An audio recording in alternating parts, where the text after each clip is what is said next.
I find that interesting symmetry.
Morning, Susan. Morning.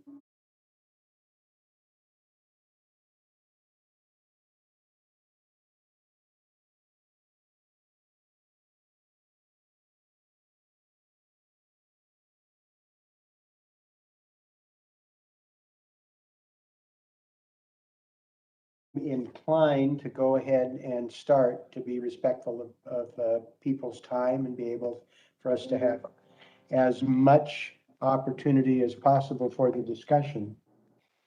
So I will call the meeting to order of the Trade Subcommittee. We appreciate all of you joining us today. We're holding this hearing virtually in compliance with regulations for remote committee proceedings. We probably don't need to remind, but we should make it a part of the record, the procedures to help navigate the virtual meeting. Consistent with regulations, committee will keep microphones muted to limit background noise. Members are responsible for unmuting themselves when they seek recognition or when recognized for their 5 minutes. Members and witnesses must have their cameras on when present in the hearing. If you need to step away from the proceedings, please turn your camera and audio off rather than logging out. We will dispense with our practice of observing the Gibbons rule and instead go in order of seniority for questioning, alternating between minority and majority, beginning with members of the Trade Subcommittee. I really appreciate people's continued patience as I attempt to navigate this technology and as we continue serving our country together in this time of great need. With that, I will turn to the topic of today's hearing, supporting American workers, businesses, and the environment in the face of unfair Chinese trade practices. This hearing comes at a critical time and a fascinating time in the American-China trade relationship. Later next week, we will mark the 20th anniversary of China officially joining the World Trade Organization. I was one of the people who voted for it back then, believing that having China part of the WTO would moderate their behaviors. I think that there are real questions about that.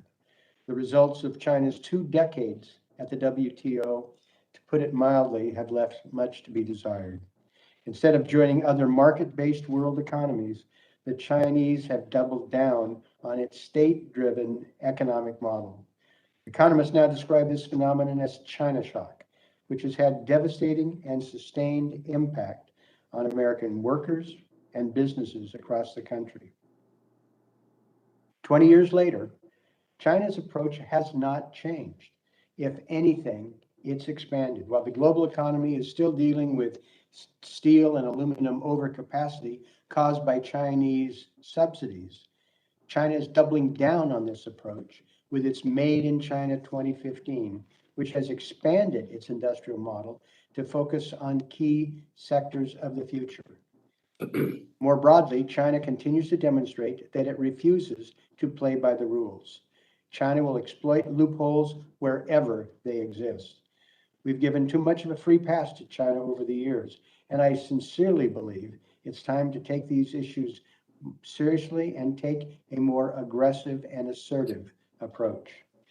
The testimony of our witnesses today highlights some of these problems. Ms. Glass has noted the example of Shein. The Chinese company has developed a business model to exploit the de minimis provision in U.S. law to avoid paying any costs or go through oversight at the United States border, all of which undercuts American companies playing by the rules. And that was the subject of our roundtable yesterday.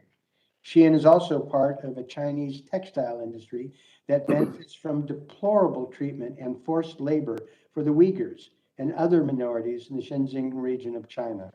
Lack of oversight at U.S. borders makes it even more difficult for CBP to intercept the shipments. We heard yesterday, just in terms of things shipped under the de minimis, it's 2 million packages a day in 2020. And one of our witnesses suggested that it may be as many as 6 million packages per day this year.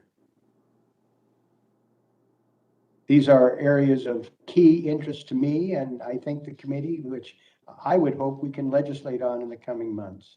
Dr. Mallory highlights another area where China continues to break the rules: fishery practices and subsidies.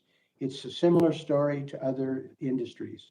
China will take public steps to claim adherence to international rules and commitments, but through obfuscation and overall lack of transparency, it avoids taking meaningful action.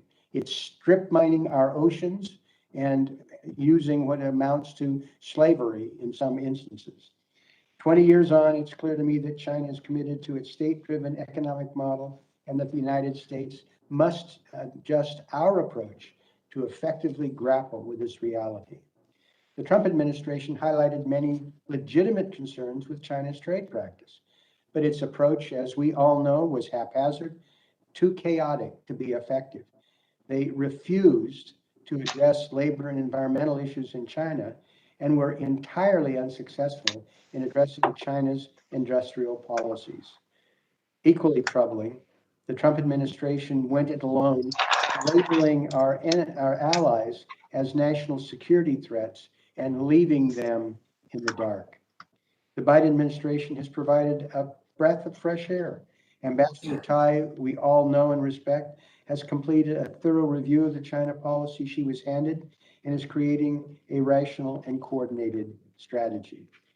Importantly, the Biden administration is working with our allies to identify areas of convergence and to increase pressure on China with a coalition of concerned partners, a valuable tool that the Trump administration just refused to harness. There's much more that the administration must do on China, and I stand ready, and I believe the subcommittee stands ready to work with them to do so. As always, the key to effective and lasting U.S. trade policy is close and consistent coordination with Congress. Congress has taken action to respond to challenges posed by China. The Senate is working with the United States Innovation and Competitive Act, USICA, but the trade provisions in that bill are inadequate and fail to rise to the current moment, consistent with legislation that we've already passed. For one, USICA does not include meaningful provision on forced labor in Xinjiang. This is a critical defect. The House of Representatives has developed strong legislation that has substantial support among Democrats and Republicans. In addition, USICA's trade title includes GSP and MTB legislation without taking the opportunity to make key reforms. We've introduced legislation that makes critical and reasonable reforms to both programs that should be included in any reauthorization. I stand ready to work with members on China-related legislation, but we must address the issues we've identified above, take steps to address key issues like subsidies, that the current bill fails to address. I look forward to hearing from our witnesses on these issues as we consider ways to more effectively address unfair Chinese trading practices. With that, let me turn to my friend, the ranking member Vern Buchanan, for his opening comments. Vern, we appreciate your leadership and being with us and look forward to hearing from you. Well, thank you, Chairman. And again, thank you for your leadership in convening this important hearing on the U.S.-China trade relationship. This is truly a bipartisan topic, and I appreciate the opportunity to take a subcommittee-wide look at this important relationship. And thank you to the witnesses today for taking their time testifying and getting their views. There's no doubt that China has cheated on trade for decades, and the United States has paid a steep price in terms of lost jobs and economic activity. Republicans and Democrats agree that China's predatory trade policies are unacceptable and harming American businesses and workers. Just to name a few examples of these egregious practices, they can include forced labor, IP theft, which I've known has gone on for 20, 30 years, massive subsidies, and excess capacity. That's why President Trump confronted China's predatory trade practices head on, resulting in the Phase 1 deal. Though the Phase 1 deal, the U.S. achieved unprecedented, meaningful enforcement results with China in a broad range of areas, including IP protections, agricultural standards and purchases, and financial services market access. I was glad to see the Ambassador Tai is committed to ensuring that China lives up to its end of the bargain. If China does not live up to its commitments, I strongly support swift enforcement action. I appreciate the fact that Ambassador Tai reinstated a product exclusive process for Section 301 tariffs. However, I'm concerned that this process has not gone far enough, and many improvements are needed as we look to the future. Our enforcement against China is stronger if we effectively target our tariffs to ensure that China, not the United States, experience the most effect of this process. While Phase 1 addressed some significant unfair trade practices in China, it is no secret that there are many challenges remaining on the table with respect to China. That is why the Biden administration must implement a strategy to push China to make additional structural reforms. Republicans stand ready to work with the administration to force China to take additional steps to address its other trade distortion policies, including forced labor, industry subsidies, support for state-owned enterprises on non-commercial terms, cyber theft, and restriction on cross-border data flow. At the same time, the Biden administration must work closely with allies at the WTO and throughout the Indo-Pacific region to counter the effects of China's trade distorting industry policies. To do so, the administration must end its moratorium on trade negotiation and put forward an aggressive trade negotiating agenda that levels the playing field for Americans. Without Americans' leadership on trade, China will fill the void America leaves behind. Lastly, on pending China legislation, I will say that Republicans are eager to develop an effective strategy to confront China's threat and would welcome a thoughtful bipartisan process to develop House legislation to implement the strategy. There is already a solid framework for recommendation that the House Republicans developed together through the China Task Force, the majority of which have bipartisan support. I also note the good work that my colleagues, Representative LaHood and Miller, have done on the bill they've introduced this week to make sure Congress, and particularly this committee, is leading on developing an effective and strategic trade policy with respect to China. That strategy must include an ambitious trade negotiating agenda through the Indo-Pacific region. I also note that the Senate added a bipartisan trade agreement of 2021 to its China bill earlier this year by a vote 91-4. That includes many important components, including strong bipartisan renewal of GSP and MTB. I view renewal of both these programs as urgent priorities that will help our companies compete more effectively against competitors in China and elsewhere. Also, there are strong provisions requiring a meaningful exclusion process that is open to all Americans who are paying the Section 301 tariffs from China. Given that no process was even available for more than 10 months, retroactive relief is critical. I am concerned that there has not been a bipartisan process for considering China's legislation within the Ways and Means Committee to date. I hope we can work together on this important legislation because ultimately the threat that China poses is one that affects all Americans, and it's critical that our response is thoughtful, strategic, and bipartisan. Thank you, Mr. Chairman, and I yield back my time. Thank you, Mr. Buchanan. I find your opening remarks encouraging, much of which I agree with, and look forward to working with you to implement them. With that, thank you. Let's turn to our witnesses. We appreciate these distinguished witnesses taking the time to appear with us today to help us guide through these matters. I will introduce the witnesses and in turn each of them for their testimony. Our first witness is Kimberly Glass, President and Chief Executive Officer of the National Council of Textiles organization. Our second witness is Roy Houseman, Legislative Director for the United Steelworkers. Third is Dr. Tabitha Mallory, Affiliate Professor at the Henry M. Jackson School of International Studies at the University of Washington. And fourth is Clete Willems, Partner at Aiken Grum. Each of your statements will be made part of the record in its entirety. We would ask that you summarize your testimony in 5 minutes or less so we have more time for discussion. To help you with that, please keep an eye on the clock that should be pinned in the middle of your screen. If you go over time, I will gently notify you with a tap of the gavel. Now, let's turn to our first witness, Ms. Glass. You may begin. Thank you. I'm honored to be before you today on behalf of the U.S. textile industry that employs 530,000 American textile workers and annually manufactures $80 billion worth of products. China continues to dominate the global textile and apparel market, including our U.S. market, through illegal subsidies, rampant intellectual property theft, and other predatory trade practices. This has cost hundreds of thousands domestic jobs here in the United States and undermined critical production chains like PPE.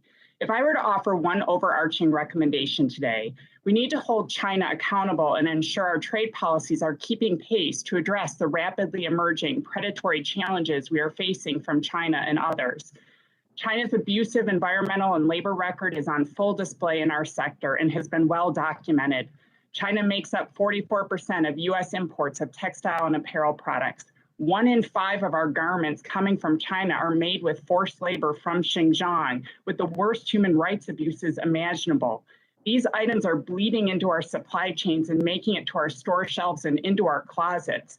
In fact, some of these products are making their way with the press of a button to our doorstep, utilizing Section 321 de minimis shipment loopholes that allow these products to come in duty-free, not just evading China 301 duties, but all duties altogether from China and elsewhere with little scrutiny by our U.S. customs on these products. The trade tools are not keeping pace with this emerging problem. China's environment also has damaging implications. This sector contributes anywhere from 6 to 8% of our global greenhouse gas emissions because of these elongated production chains tied to the worst environmental practices. We are wearing our carbon pollution and environmental degradation. These predatory practices have not only harmed U.S. manufacturers and workers, but also directly impacted our valued political and economic allies in the Western Hemisphere. For example, CAFTA-DR U.S. co-production for textile and apparel that supports over 1 million jobs has been a critically important and deeply economically impactful agreement, despite the headwinds from China's increased access to our market during the agreement's existence. This is due to a key element of the agreement called the Yarn Forward Rule of Origin. This unique investment-based rule ties lucrative duty-free access to the U.S. market and our consumers to ensure investment in yarn, fabric, and cut and sew production. Simply put, it means that the agreement requires that the signatories of the agreement gain the job benefits of the agreement. Onshoring and nearshoring are happening. Key CAFTA-DR countries are seeing exports up anywhere from 33 to 56%, outpacing even major Asian exporters, and more investments in yarn, fabric, and apparel production will be announced soon. A powerful counter to China's dominance in addressing the severe environmental and labor challenges we're facing is onshoring and nearshoring these critical production chains. Remarkably, as supply chain issues out of Asia are on the front page, some importers are seeking so-called relief, wanting to give Chinese yarns and fabrics in other countries who are not signatories to the agreement backdoor access to the CAFTA-DR market.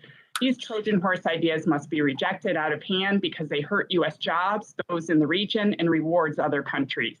There are proactive ways Congress can help unlock more investment in the U.S. and the region through industrial expansion efforts, loan guarantees, and other incentives, and we are poised to work with you and the other committees on these priorities.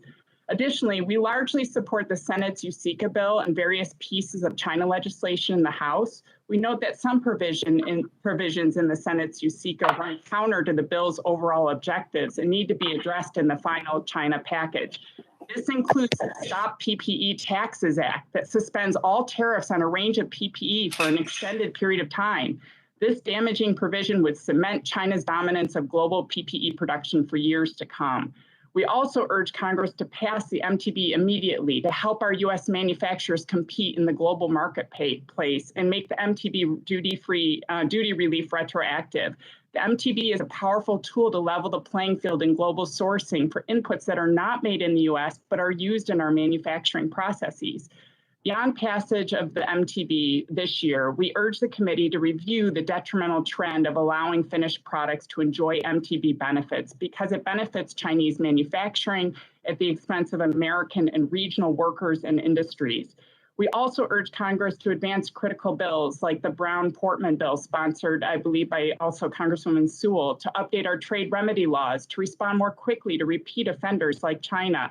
We need to step up Xinjiang enforcement and give Homeland Security and CBP the tools necessary to effectively enforce it. We need to stand firm on Section 301 textile duties for textile and apparel products. We need to strengthen our Buy American practices for PPE and other essential products. We need to block GSP expansion for textile and apparel products, and we need to strengthen the enforcement of our FTAs to mitigate transshipment. There's a lot here that I said in my testimony today and detailed in my written comments, but thank you for the opportunity to testify before you today and the committee's attention to these critical matters.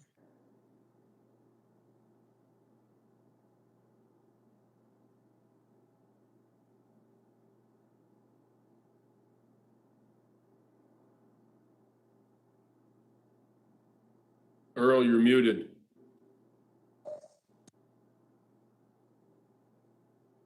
Well, I was just praising Ms. Glass and her detailed material in her written submission. It has some really valuable context that's provided.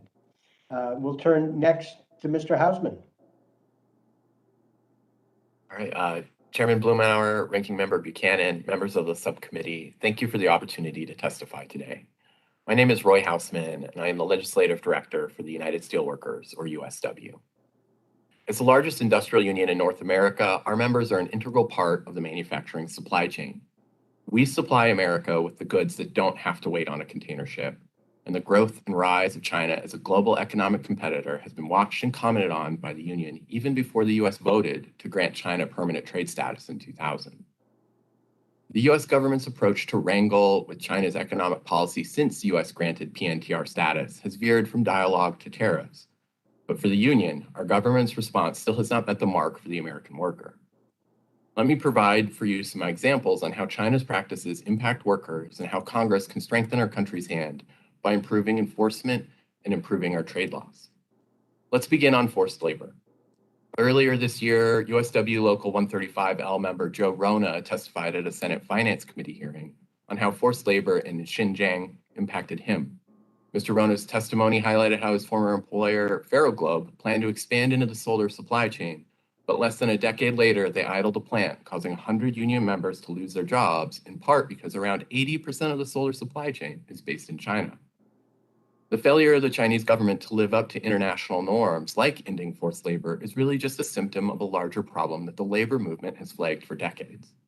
And while the while the 301 tariffs were really about forced tech transfers and IP theft, they also highlighted multinational corporations' reliance on China's manufacturing.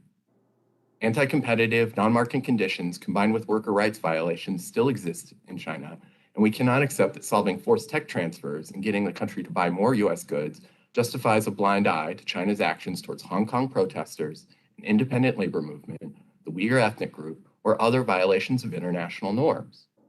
Turning to the US's trade defense mechanisms, where USW has participated in over 100 anti-dumping and countervailing duty, or AD/CVD investigations, it's important to note that China represents 1 in 3 trade enforcement cases. Each of these cases represents not just violation of international law, but lost production, lost wages, lost jobs, and millions of dollars in litigation costs for US companies and workers. Meanwhile, countries and companies are getting more sophisticated in their efforts to evade tariffs and AD/CVD orders. That is why the USW is supportive of updates to our trade enforcement language, like the Leveling the Playing Field Act 2.0 by Rep. Sewell and Johnson and Senators Brown and Portman.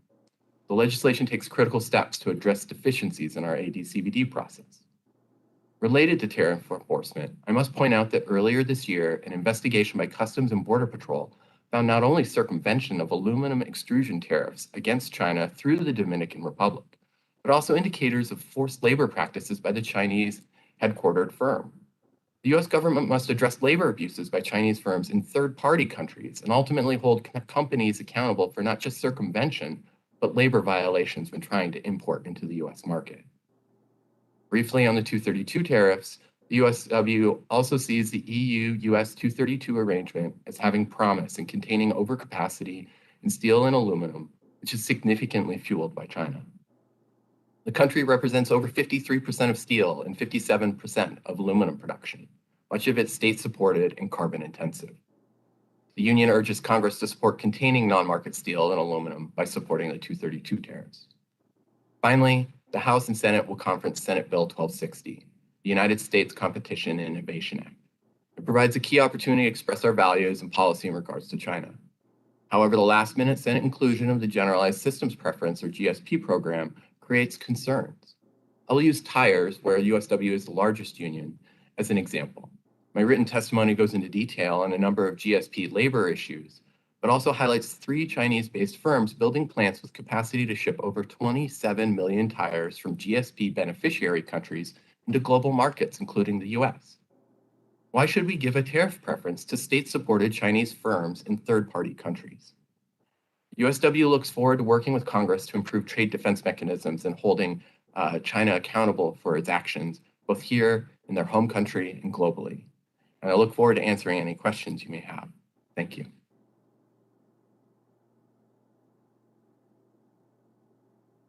Thank you very much, Mr. Houseman. Ms. Malloy. Chairman Blumenauer, Ranking Member Buchanan, and members of the Trade Subcommittee, thank you very much for the opportunity to testify before you today, and good morning from Seattle. My name is Tabitha Mallory. I run a small consulting firm called the China Ocean Institute, and I teach at the University of Washington. I appear before you today to address how the United States can respond to China's policies on global seafood trade. Seafood is the most highly traded food commodity globally, and fisheries are important for global food security, economic livelihoods, and marine biodiversity. China is the world's largest producer, importer, and exporter of seafood. The country also has the largest distant water fishing fleet, which operates on the high seas belonging to no country and in the exclusive economic zones of other countries. China not only has a significant impact on global seafood trade, but also on global security because of illegal, unreported, and unregulated, or IUU fishing. These activities are associated with criminal activity, labor abuses, and environmental destruction. IUU fishing, which is as much as 1/5 of global catch, causes estimated losses of up to $50 billion annually. And also governments lose a lot of revenue through taxes, up to $4 billion a year. And China scored the highest in the world on one index measuring IUU fishing activity. Much of China's seafood trade consists of raw material that is imported into China for processing and then re-exported. China is both the top destination country for US seafood exports and the largest source of seafood imports for the US. but very little of this trade is tracked as re-export, which increases the risk of IU catch or mislabeled product entering the US seafood supply chain.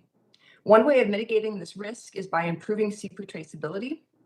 The US Seafood Import Monitoring Program covers 13 species of fish, but the top 3 wild-caught imports from China into the US, pollock, salmon, and squid, are not covered. So we are still likely importing IU catch from China. China does not have mandatory national standards for sustainable seafood traceability. The voluntary standards also do not track many key data elements. For example, the standards do not distinguish between country of origin and country of consignment. So after processing, the label can say it's a product of China, even if the fish was caught by a different country, like the US. Another significant challenge is proper customs categorization. China uses fewer harmonized system codes for seafood products compared to the US.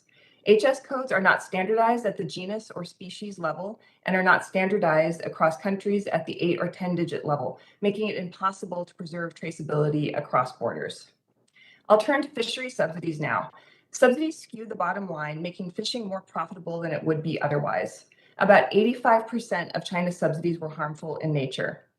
And this is in 2019.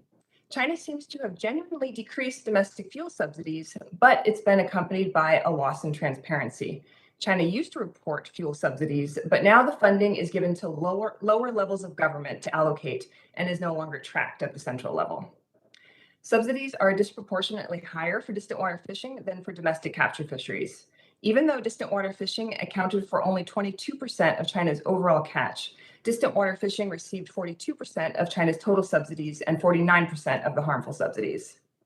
And more of the support goes towards high seas fishing, which is largely unregulated. China increasingly provides subsidies for building distant water fishing bases around the world with the purpose of consolidating its distant water fishing supply chain. China is seeking special and differentiated treatment at the WTO negotiations as a developing country, even though China is responsible for the largest share of the world's captured fisheries, provides the largest share of fishery subsidies, and has crossed the World Bank developed country per capita income threshold. We need more transparency to address these issues in subsidies and trade data, fisheries access agreements, vessel monitoring system data, stock assessment data and information. And transparency is not only important for China, but also for the US and other major fishing nations. The US Seafood Traceability Program and trade data are optimized for regulatory traceability and compliance, but not for consumer or civil society information, so they're not public facing.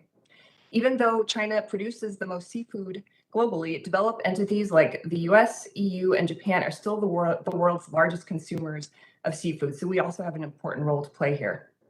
We also need to improve our management of high seas resources, and communication and cooperation with other countries is important, including sharing information, resources, and technology. Thank you very much, and I look forward to your questions. Thank you. Very helpful testimony.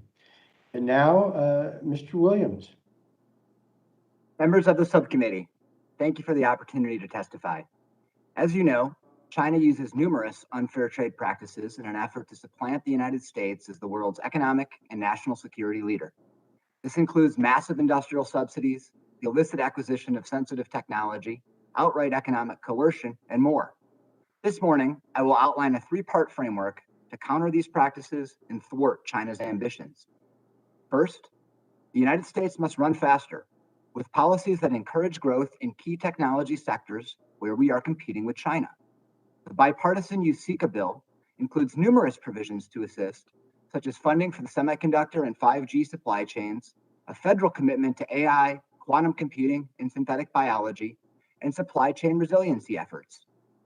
USICA would also spur growth and fight inflation by reinstating the miscellaneous tariff bill, the generalized system of preferences, and a China 301 exclusion process.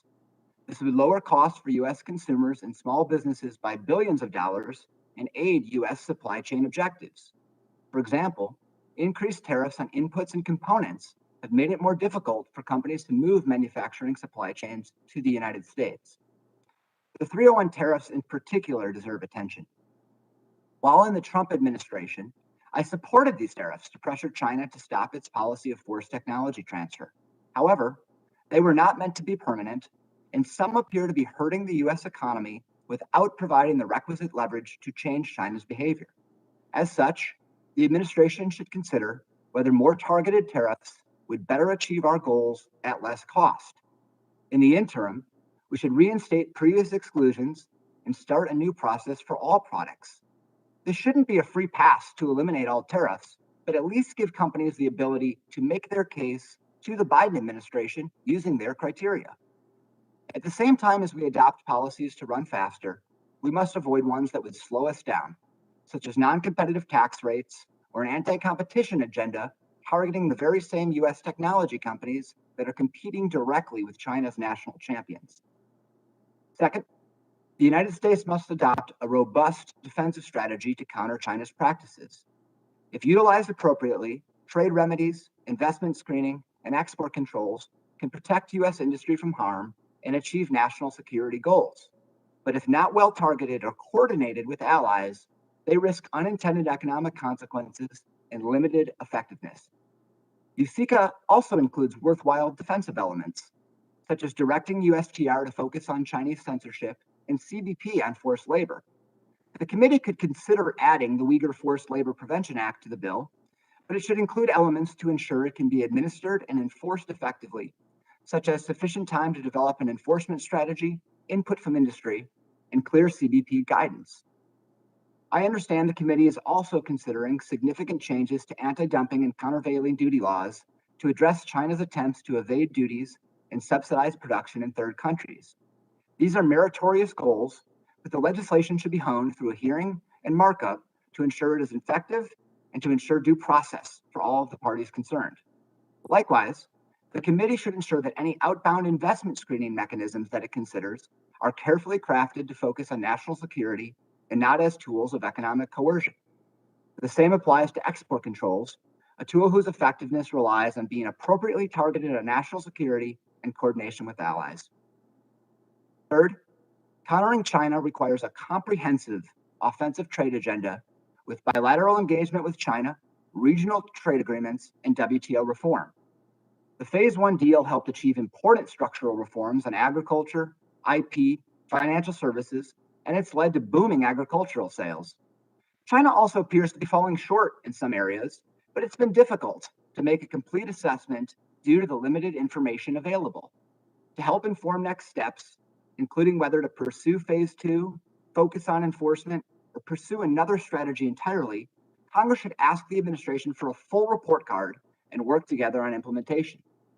The United States should also pursue bilateral and regional trade agreements with countries in China's sphere of influence.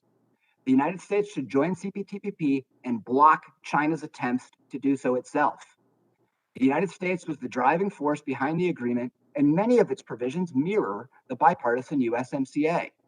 If the United States believes we need to modify provisions, we should renegotiate the deal just like we did with NAFTA. If forced to choose between the United States and China, CPTPP countries would welcome us with open arms.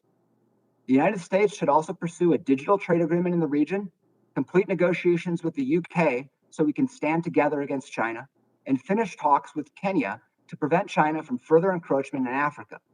Finally, we should seek WTO reforms to ensure its rules cover China's unfair practices and ensure adjudicators don't deprive us of the tools needed to counter them and hold China accountable for breaking WTO rules. Thank you. I look forward to your questions.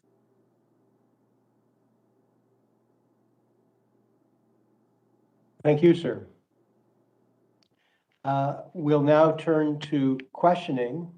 I would like to begin with Ms. Glass. Return to the example of Shein that I mentioned in my introductory comments.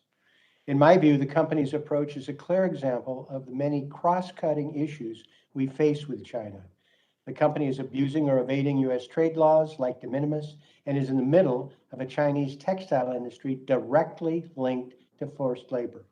All of these undermine American workers and companies. Ms. Glass, in your view, how should Congress work to address these issues? Chairman Blumenauer, thank you so much for your interest and attention to these issues, particularly Shein, which has gotten a lot of press attention, which is a Chinese e-commerce conglomerate that has basically built a multi-billion-dollar business almost entirely around exploiting the de minimis loophole. And these tariff exemptions made sense in the 1950s when we went on international travel and were bringing packages back. But now with the advent of e-commerce, particularly hypercharged in the COVID-19 environment, we are finding products are coming to our doorstep that have not gone through the proper scrutiny by U.S. Customs, have health and safety implications, and are essentially a workaround to our tariff mechanisms and undermining our free trade agreements. I think Congress should do several things, including an exhaustive and immediate review of this problem to develop the critical policies necessary. A few policies that we think should be enacted. Reducing our de minimis level to be in line with international standards. China's de minimis level is $7. The US's de minimis level is $800. We also need to designate e-commerce shippers as the importer of record, barring the utilization of de minimis for certain high impact, sensitive sectors like ours, where it's been widely documented the use of forced labor. Denying 321 waiver eligibility for these products that also pose a consumer and health safety risk needs to also be addressed, and denying 321 treatment for any products currently subjected to the China 301 tariffs or other trade penalties. In fact, Congress should also look at potentially barring e-commerce shipment from qualifying for de minimis waivers completely. We stand ready to work with the committee, Chairman. This is not just Shein. There are other e-commerce platforms that are taking advantage of this particular loophole, and we need to address it to ensure that we're helping U.S. manufacturers, workers, and those in our regional trade allies. Thank you very much. At a course of our roundtable yesterday, there were some interesting suggestions about ways to provide a framework and certainty, but still the protection and oversight for this part of the supply chain. And we look forward to working with you as these proposals are developed. Mr. Houseman, I appreciated your story about the detrimental impact that Chinese subsidies and industrial policies can have in the United States. I certainly agree we need to be much more aggressive and assertive on these issues. Along these lines, I know my colleague, Ms. Sewell, has been working diligently on this particular issue. And I understand she's been working with colleagues in the Senate, various stakeholders, and the administration to craft legislation that would strengthen our tools in this front, particularly an outgrowth of the Brown Portman. Can you talk about the urgency of taking steps to strengthen these tools and any observations you may have? Yes, I would highlight that, the Brown-Portman bill and now the Sewell-Johnson bill, it provides an opportunity to really contain China's Belt and Road Initiative through trade enforcement pieces. When you look at the idea of, how bad actors like China have used U.S. trade enforcement law or abused U.S. trade enforcement law, they've looked at new pathways to capturing market share. So, for example, in 2015, USW was able to get tariffs against passenger vehicle tires against China. And then just this last year, we had to file a new trade case against 4 countries because we saw a significant increase in tire capacity in 4 additional countries. And so you're seeing particularly this pivot to third-party countries, and the legislation will help in successive investigations. There's also small pieces like stopping gamesmanship by importers who will make unrepresentative sales. It's really a cheap trick, undermines trade investigations, makes the Commerce Department's work that much harder. And it's one of these opportunities for us to really remedy our trade laws. So those are just a couple of reasons why USW is super supportive of this. I mean, for our members, it's an opportunity to push back and try and make these cases as quick and as effective as possible, because oftentimes you have to show 3 years of injury before you are able to find remedy. And for a worker making, a good salary at a union job, that's lost hours and wages, and that's the last thing we want to do. Thank you. Dr. Mallory, your testimony highlights an issue that is consistent across many different sectors: the opacity of the Chinese system and the subsequent difficulty in knowing the exact nature and level of Chinese subsidies. I'm very supportive of ongoing negotiations at the WTO to address harmful fisheries subsidy, although shall we say, progress has been slow. I am hopeful that a high standard outcome can be achieved. Do you have any guidance for how our subcommittee can effectively encourage the enforcement of potential fisheries subsidy agreement with China? Thanks for the great question. So one of the challenges is that, exactly as you say, what China is doing is, because there's been so much scrutiny of fuel subsidies in the fishing industry across the board, not just China, what China has done is, in order to comply with the letter of the law on this front, what they've done is stopped keeping track of the subsidies at the central level and just kind of kick them down. So they can, in all honesty, say that they don't know what the fuel subsidies are, and they don't technically provide a program for fuel subsidies. It's just costs overall for the fishing industry. So I think what's really important, but these are still being provided at the lower levels. So I think what's really important is to keep in mind that it's sometimes not just the same issues that are at the negotiating table and that have been for a while, like looking at fuel subsidies, but keep in mind that there are other ways of supporting the industry that might not be apparent at first. You have to, keep your eye on that. So for example, a lot of the subsidies for distant water fishing have shifted away from fuel and towards the construction of these bases around the world. And another part of the subsidies is the indirect subsidies, providing preferential loans, for example, from policy banks. And this isn't really on the radar screen of a lot of the negotiating delegations. So all of that needs to be kept in mind. It's kind of similar to some of the operations that China's carrying out, for example, in the South China Sea with the gray zone, where you're just kind of skirting the line of what's been done previously and taking advantage of loopholes.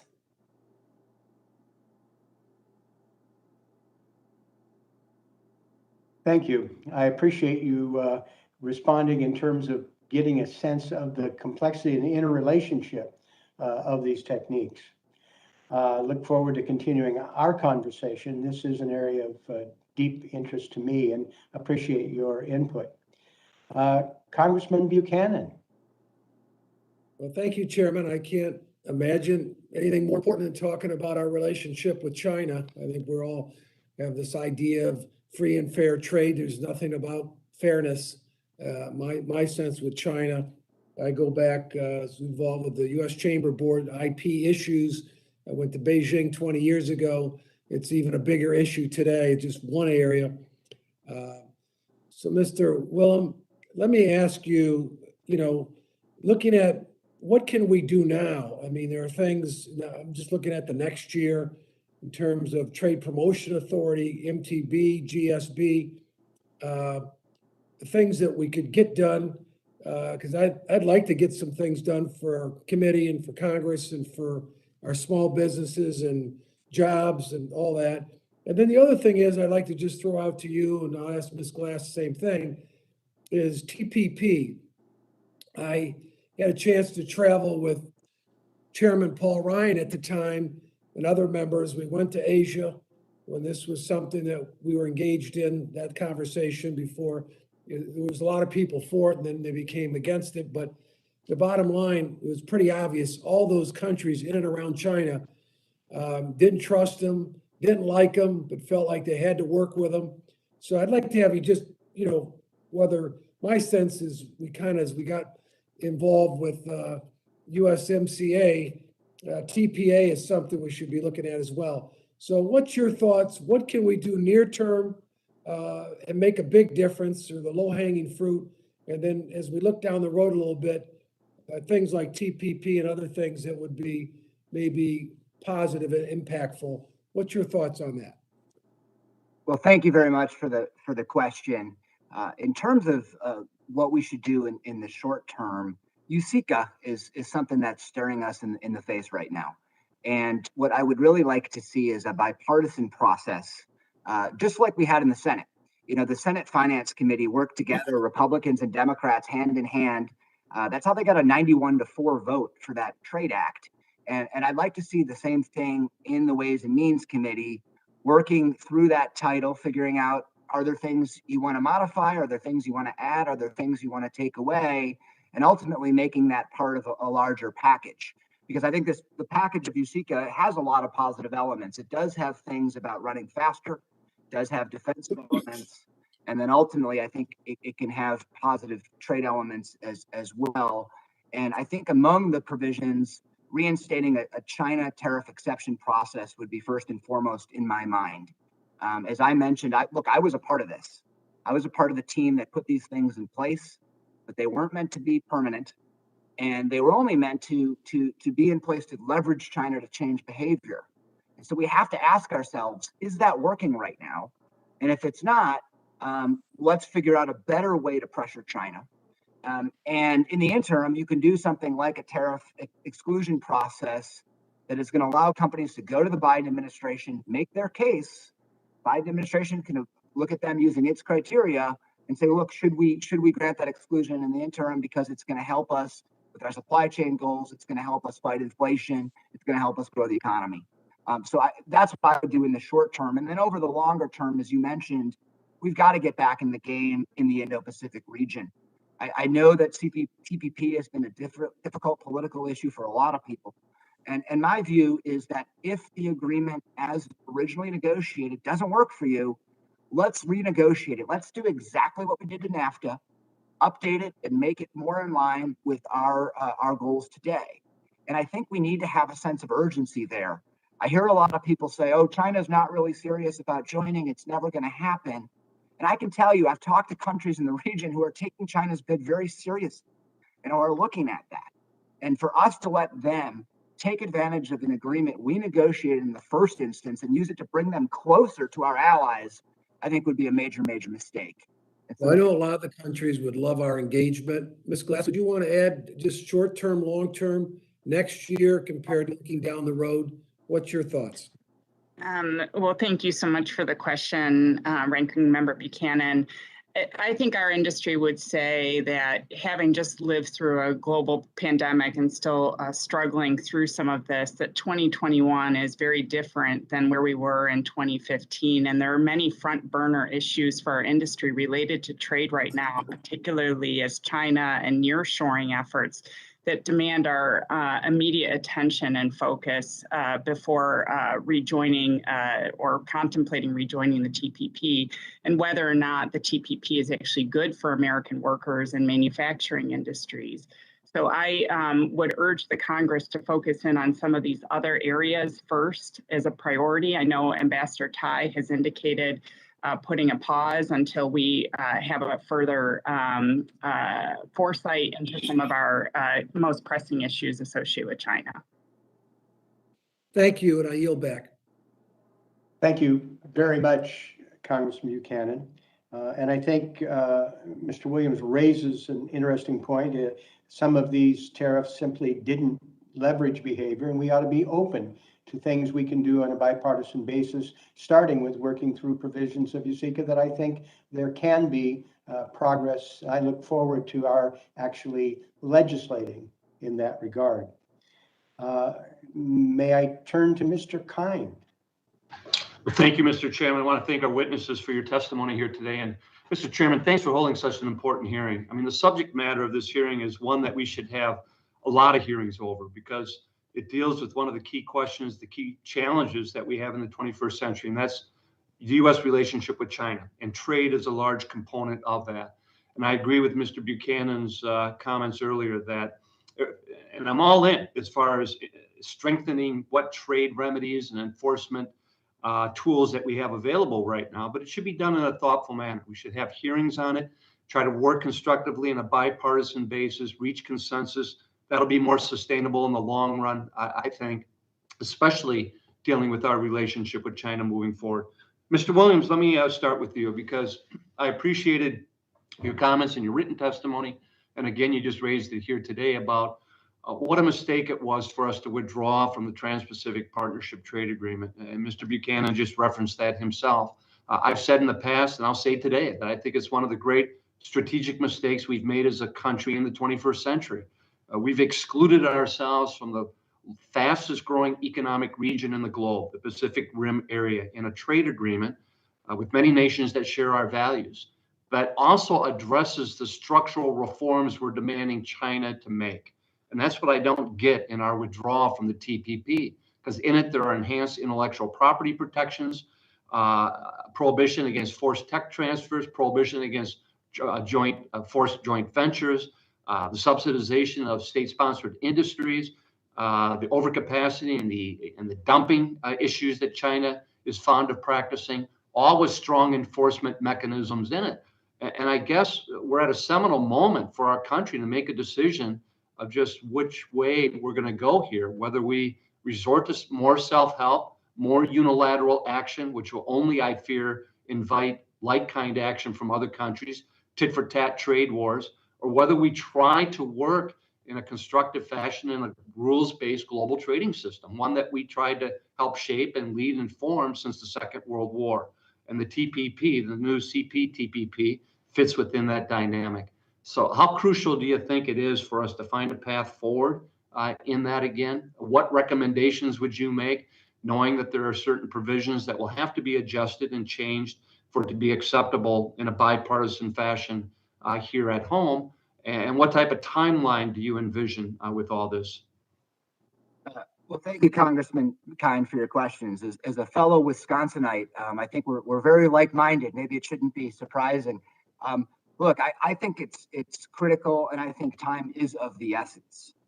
Kurt Campbell, one of the deputy national security advisors, just said the other day that China's attempts to join CPTPP are deadly serious, and that other countries are looking at this in a real way. And so I think we need to show them very quickly that we have an alternative and that they can work with us instead of with China. In terms of how you do that, I think this committee should start engaging with USTR and talking through, what are the things that you actually may find problematic and want to change, that you want to update, and then start to socialize that idea with some of the other countries. My sense is that they will want to work with us, but we haven't had those conversations, and we need to do it. That's my sense too. In conversations with other countries, they're wondering where we are and why we've excluded ourselves since we were the lead of the negotiations. And the irony is, much of USMCA, which received wide bipartisan support in modernizing NAFTA and bringing that into the 21st century, a lot of that was cut and paste from TPP. So it wouldn't be a stretch for us now to apply those same values and principles to our admission into TPP. And I think it's important that we do so to show that we are in fact back and we're back in the game again. But with our exclusion from it, I think it's detrimental. We've tried the 232 and 301 route with China with not much leverage, not much to show for it, other than some tit for tat response from them. But it's not just China with TPP. It's the EU now, it's UK, it's other countries looking to join. One point of disagreement with you, however, I think eventually, don't we want China to join TPP with the prohibitions that would be in place and the structural reforms that we're demanding of China with the enforceability provisions? I mean, isn't that ultimately what we're trying to accomplish to the WTO today with China?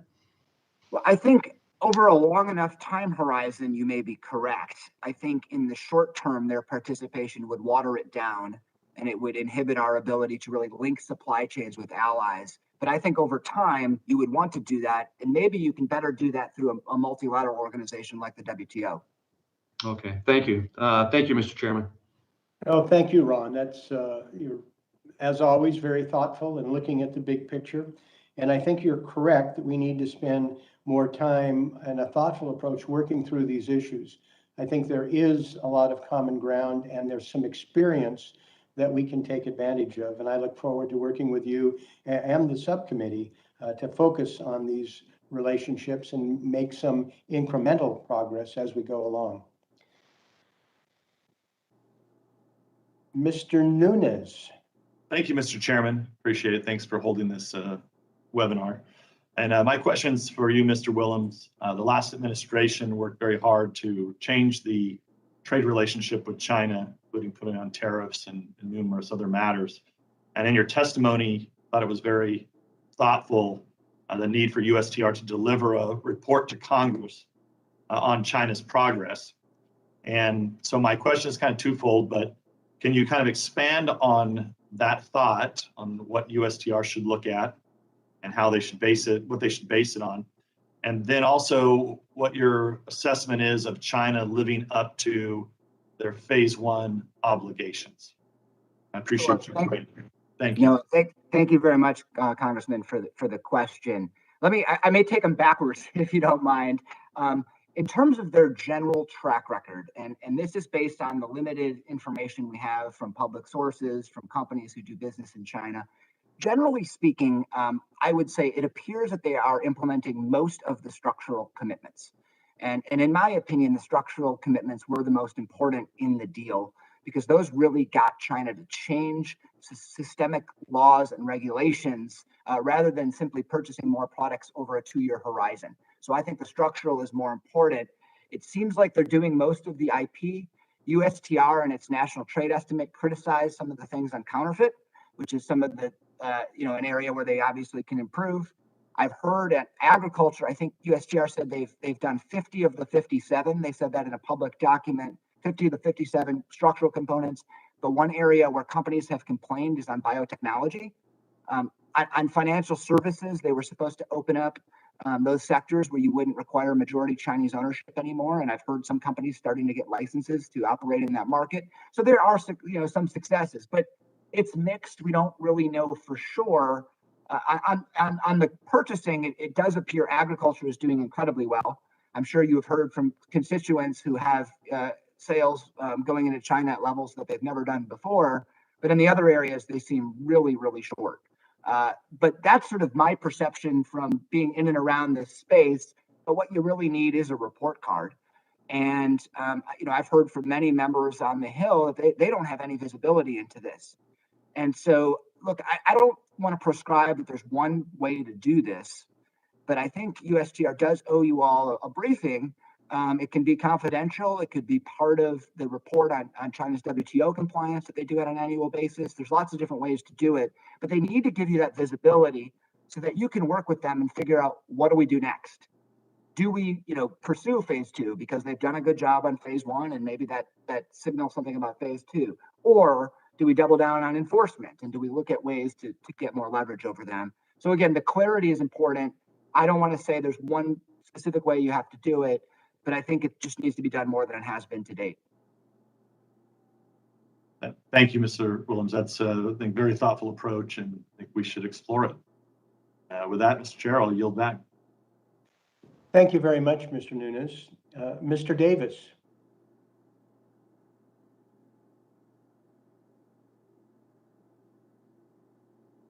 Thank you, Mr. Chairman, and I certainly want to thank all of the witnesses for some very enlightening testimony and a great discussion. It's pretty clear that we have a very serious economic relationship with China, given the fact that they are our largest merchandise trading partner, our third largest export market, and our biggest source of input of imports. But yet we have some very serious concerns with China, and many of those that have great impact on our economy. Especially are we concerned about labor and human rights violations, state-sponsored owned industries, theft of intellectual property rights, technology transfer, currency manipulation, purchase commitment, dumping of goods, and environmental responsibility. All of these are issues that affect and could affect a fair and balanced approach to trade with China. When I'm talking to business persons and just on the streets, they mention a lot of things they think we could do. Some say stop letting China invest in the United States. Some say put sanctions on companies that have stolen U.S. intellectual property rights and technology. Form a coalition with Europe and Japan to push back. Do not allow products to enter the United States from companies who practice forced labor and have human rights violations. And of course, buy American in terms of what we do ourselves. Let me ask each one of you, we hear a lot of things. Those that you would consider to be most practical and most possible, most likely, and anything that you hear that you would just consider to be outright not practical, not really likely to happen. So what if I just started with you, Ms. Glass, then Dr. Houseman, Dr. Mallory, Mr. Williams?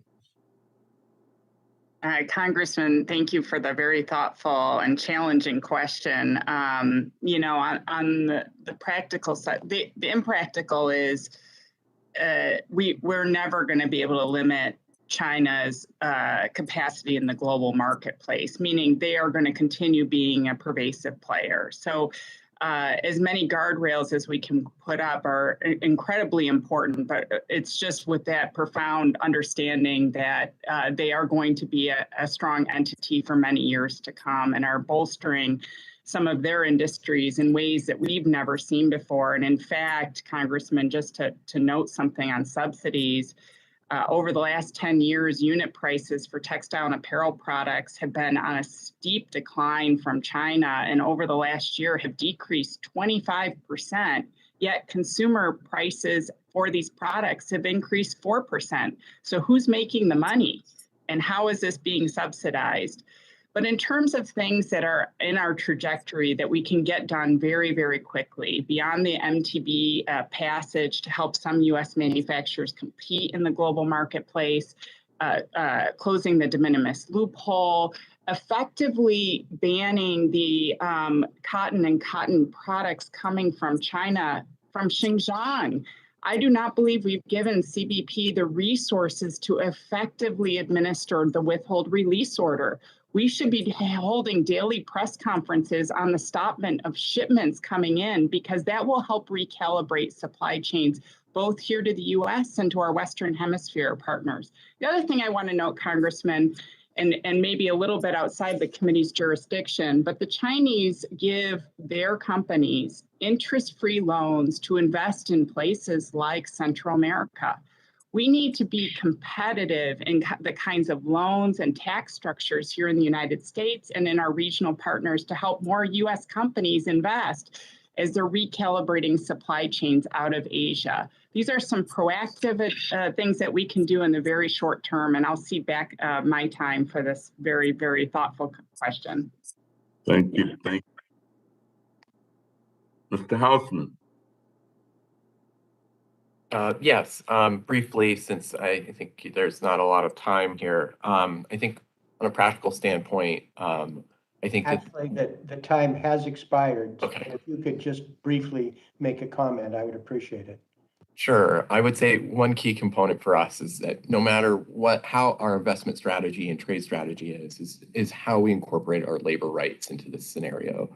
The USMCA has a rapid response mechanism, which is new and is still developing. But we also have to look at these practices by Chinese-based firms using forced labor practices. For example, in Serbia, there's allegations of Vietnamese laborers being having their passports taken as they work to construct a tire plant. I think those are sorts of things that we need to look at both from the GSP side and from our trade side. Thank you, Mr. Chairman. I yield back. Thank you. Mr. Rice.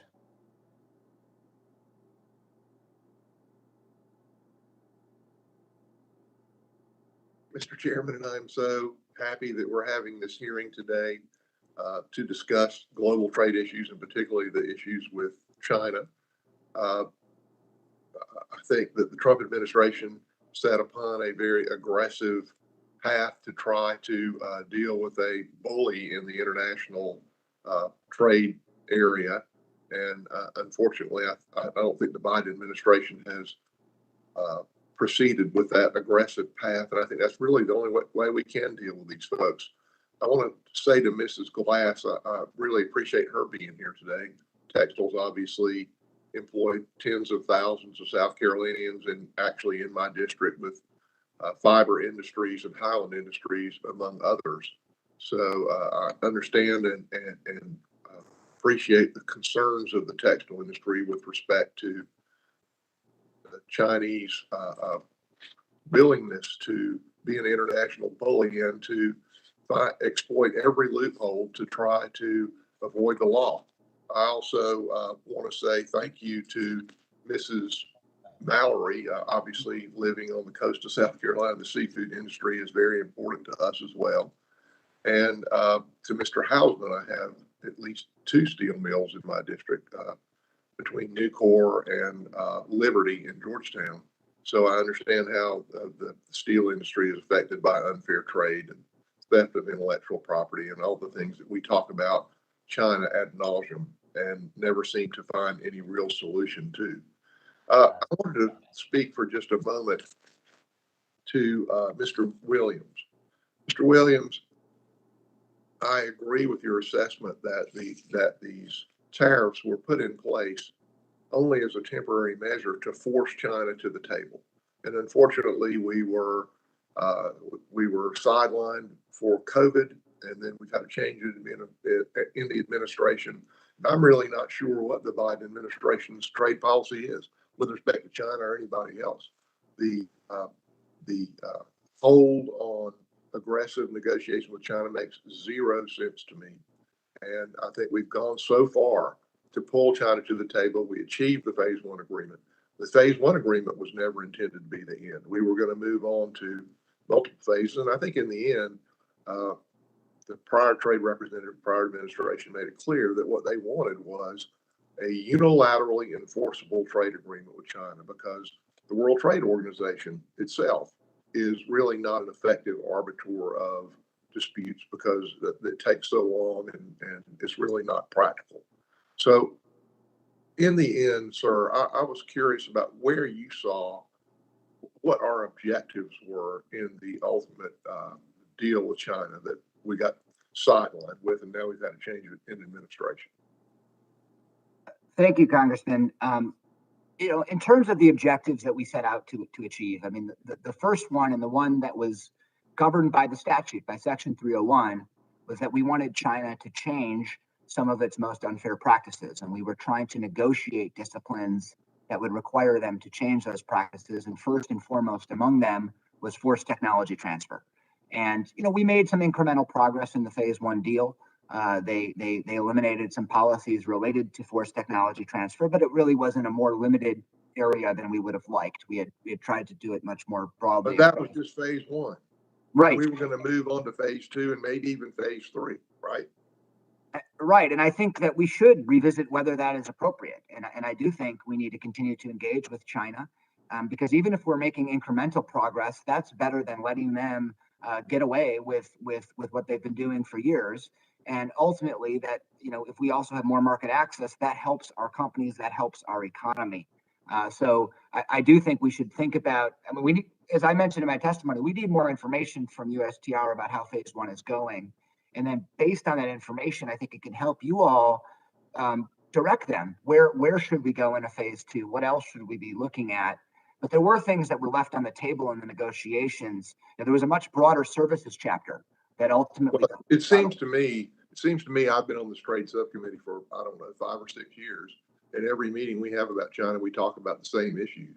And I think there's so many loopholes that everybody on the panel has repeatedly talked about. And if we close those loopholes through USICA or the next bill that comes down, China's going to exploit another loophole. It seems to me that we've got to have a real reset with the unilateral ability to enforce it, to enforce our objectives. If we're ever going to resolve these issues with this international bully. Mr. Chairman, I yield back. Thank you, Mr. Rice. I'm looking forward to exploring some of the things you mentioned, areas of textile and fisheries. I think there are some common interests. I certainly agree that it's important for us to move forward with specific deliverables that enable us to achieve objectives that we've been talking about. The only area I take exception is the notion somehow that the Biden administration is incoherent and the Trump administration was focused and effective.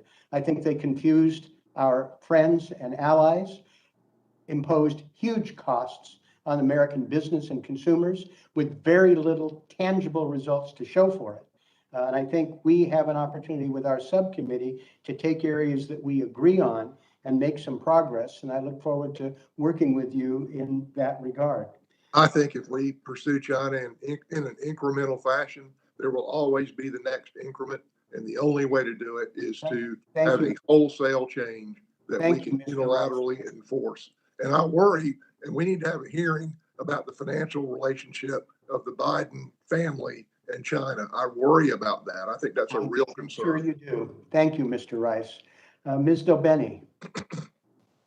Thank you, Mr. Chairman, and I want to thank all of our witnesses for being here, in particular Dr. Mallory from my alma mater, the University of Washington, for joining us so early from our Washington.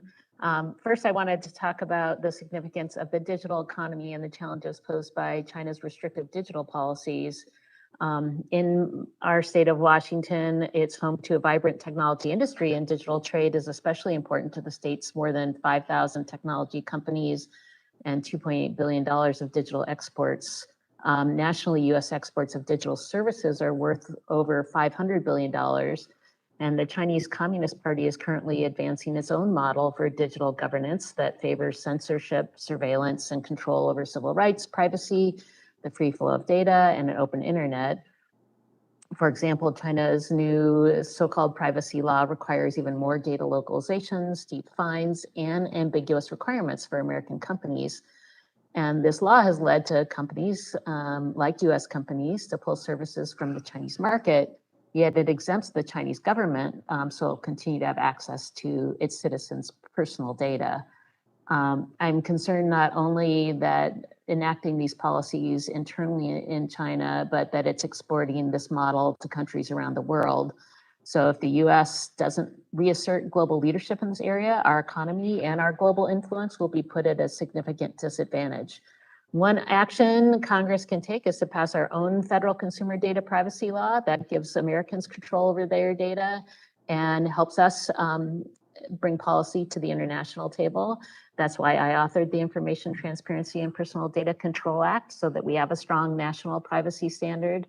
That would be an important place for us to start.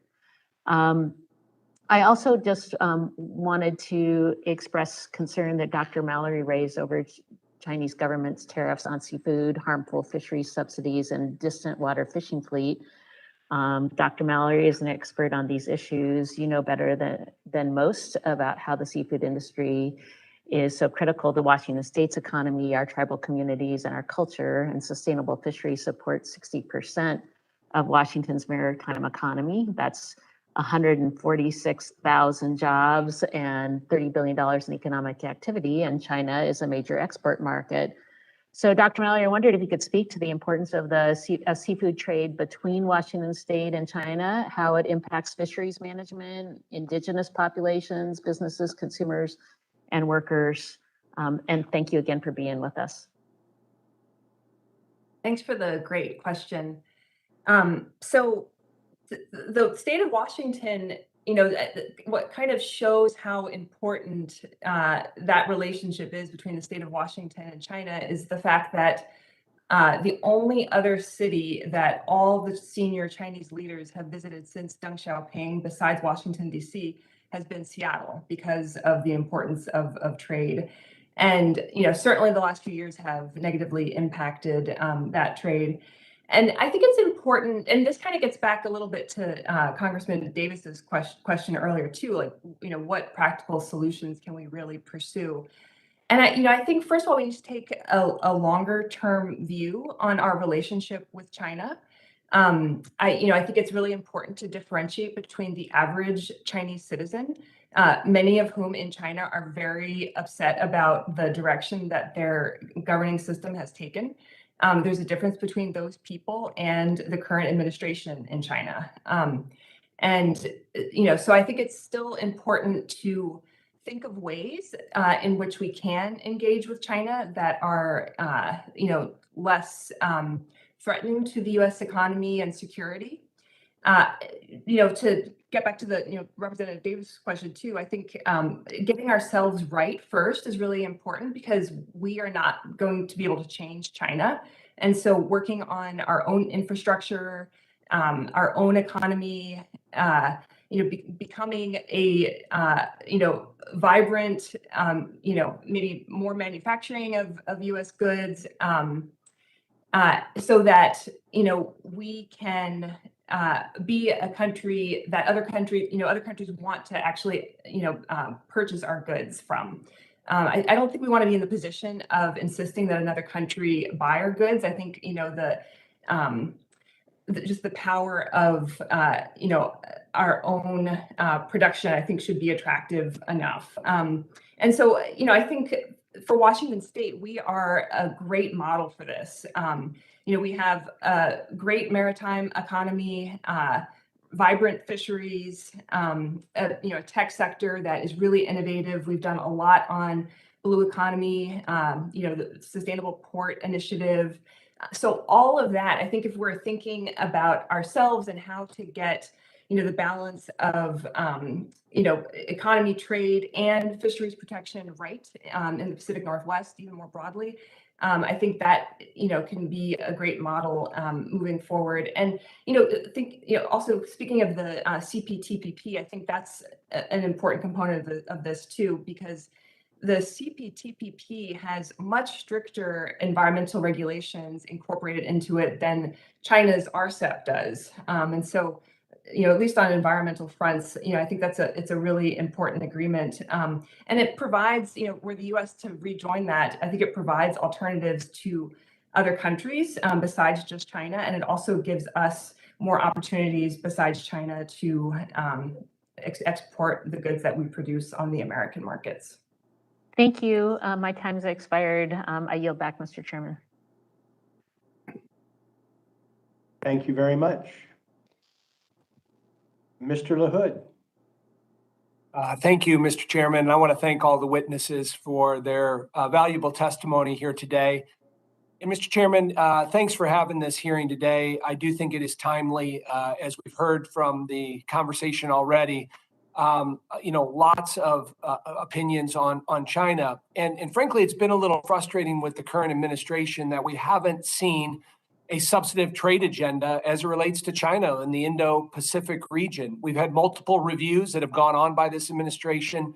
There's been a review by USTR, by DOD, by the National Security Council as it relates to China, but yet we've still not seen a roadmap or a vision when it comes to trade. And there are obviously many issues at stake here. And so that's been frustrating, particularly as we look at the U.S., how the U.S. can show leadership and support in the Indo-Pacific region. And I think it's imperative now more than ever to counter China in the region. So I think collectively, many of us share that frustration. I will also say, Mr. Chairman, as the co-chair of the U.S.-China Working Group and then also serving on the China Task Force, there's no shortage of topics to address within the trade relationship, including, as we've heard already, phase one obligations, how the administration looks at phase two, the 301 exclusion process, and how the U.S. should approach challenges in the trade and investment environment in China. Obviously, this hearing is timely today. I would mention that yesterday, Congresswoman Carol Miller and she also serves on the subcommittee, introduced legislation titled the U.S. Trade Leadership in the Indo-Pacific and China Act that focuses on the need for a proactive and strategic U.S. trade presence to counter China. Our bill works to develop a plan to address the ongoing trade challenges with China in a proactive way, incentivizing and compelling USTR to work in an expedited, transparent, and clear manner when laying out a long-term trade strategy that serves U.S. economic and national security interests. We are proud of this legislation and appreciate both Mr. Brady and Mr. Buchanan's support on these issues. Having said that, I would like to switch to we've heard a little bit already today on the 301 process, and I think we all agree there are concerns on how narrow and limited the recently announced exclusions process is from USTR. So, Clete, I may ask you a question related to that. Do you agree that we need a more robust and transparent exclusions process? And can you offer any thoughts on the impact to U.S. interests if we continue to limit the process? Thank you, Congressman, and thank you very much for your leadership on these issues. I do want to say I had a chance to look at the legislation that you put together with Congresswoman Miller. I think it's fantastic and worthy of this committee's consideration. With respect to 301, I do support a more robust process. I think that what the Biden administration has put forward so far is very, very limited. And it really just doesn't offer our companies the ability to go to the administration and make the case that they are getting harmed in certain circumstances because of the tariffs that are in place. And I think the Biden administration can take a look at this with its own criteria, criteria that looks at whether the products in question are central to Made in China 2025, whether they're available elsewhere, whether they're contributing to their broader supply chain goals, and ultimately make a decision. And again, I think you will know better than anyone. I mean, I'm sure you're hearing from companies in your district. I know a lot of other members are hearing from companies in their district that right now these tariffs are harmful. Let me say some of these tariffs are harmful, right? I mean, I think we don't want to paint this all with a broad brush. The goal here isn't to say let's get rid of all of our leverage on China, but the goal is to say let's be more targeted. And the ones that are hurting us, let's give our companies a chance to petition for their removal, while keeping in place some of the leverage that's needed on products that aren't hurting us. And that's what I think a broader tariff exclusion process could do. Thanks for that, Clete. Maybe just as a follow-up on the legislation we've introduced, Congresswoman Miller and myself, in there we talk about reporting requirements from USTR, and it's been referenced about the need for more information from USTR as it relates to China. And we lay out 6 different provisions in there requiring them to report to Congress on a number of these items. Can you comment on that at all, Clete, and how impactful that could be? I think it's critical to allow you to be able to help work with the administration to come up with a strategy moving forward. Darren, your time has expired, and starting Thank you. Another question, I think, is not fair to the rest of the speakers. Thank you, Mr. Chairman. Nope. I'd like to turn to Mr. Higgins. Thank you, Mr. Chairman. I want to begin by acknowledging Ms. Kimberly Glass of Lockport, New York. It's always encouraging to have a fellow Western New Yorker among us. Kimberly was a 10-year veteran of Capitol Hill and worked for my predecessor, John LaFalce, and continues to work on behalf of American workers, businesses, keeping jobs here in the United States where they belong. So thank you, Kimberly. I think that the United States has to be tougher on China, but I think more importantly, the United States has to be tougher we have to be tougher on ourselves about China. It's no longer a competition about toys and t-shirts and tennis shoes. It's about China's ambition to become a global technological superpower sometime this century as part of the Made in China 2025 and Belt and Road Initiative. Clearly, China is investing in the growth and diversity of its economy to compete on a global scale. We need to do the same. So to do that, China seeks to lead the world in production of artificial intelligence, green energy, aerospace, engineering, manufacturing, 5G, and robotics. The list goes on. They're aggressively expanding overseas in infrastructure to move their goods and services to foreign markets.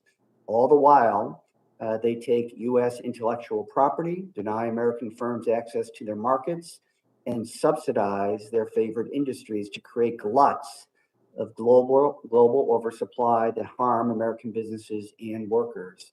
I proudly represent 1,300 employees and steel workers at the Sumitomo tire plant located in Tonawanda, New York.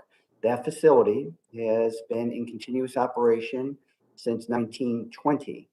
On 2 occasions, I've testified before the U.S. International Trade Commission to protect their jobs, mostly from tires unfairly dumped and subsidized by the Chinese government. I believe that the United States has an obligation to protect our nation's manufacturers and workers from unfair trade practices. We must be proactive against the Chinese government's abuses of trade law and human rights. So, Mr. Houseman, can you expand on the threat posed to American manufacturing by Chinese plants being built in other countries and how they take advantage of existing law and enforcement loopholes to undercut American businesses and workers?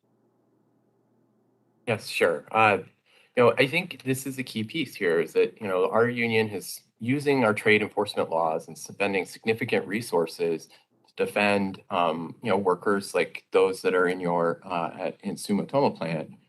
And this is, and as we continue to do this expansion of tariff regime on these tires, we've had to do it because, in part, we've seen this growth and dramatic expansion of tire capacity by multinationals and Chinese-based companies into third-party countries that are then exporting into the domestic market at below market rates and subsidized.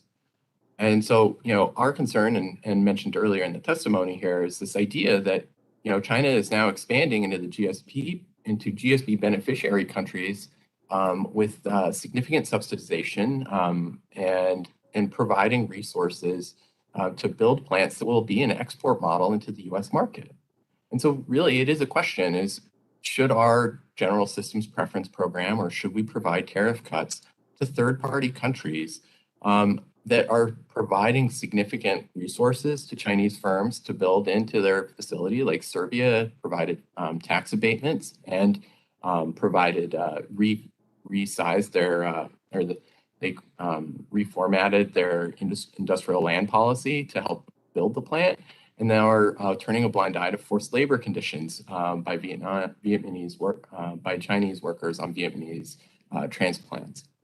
And so I think, this is an opportunity to really reassess how we approach things. And this is why we have to be very diligent in our trade policy and support, additional AD/CVD enforcement laws, but also look at how our development policy works so that it works for all working people and ensures that U.S. workers are the primary beneficiary of any trade enforcement.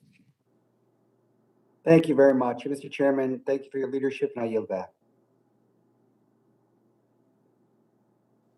Thank you. Mr. Estes. Well, thank you, Mr. Chairman, and I want to thank our witnesses as well for being with us today. Today's hearing is incredibly important. Democrats and Republicans alike understand that when it comes to China, we need bold and decisive policies that can combat the dangerous and unfair trade practices of the Chinese Communist Party. Under the previous administration, the United States started addressing some of the long-standing issues in the area of global trade. And now we must hold China accountable for the phase 1 commitments and end the trade moratoriums that's holding our country back. China certainly hasn't stopped pursuing world dominance in the global markets.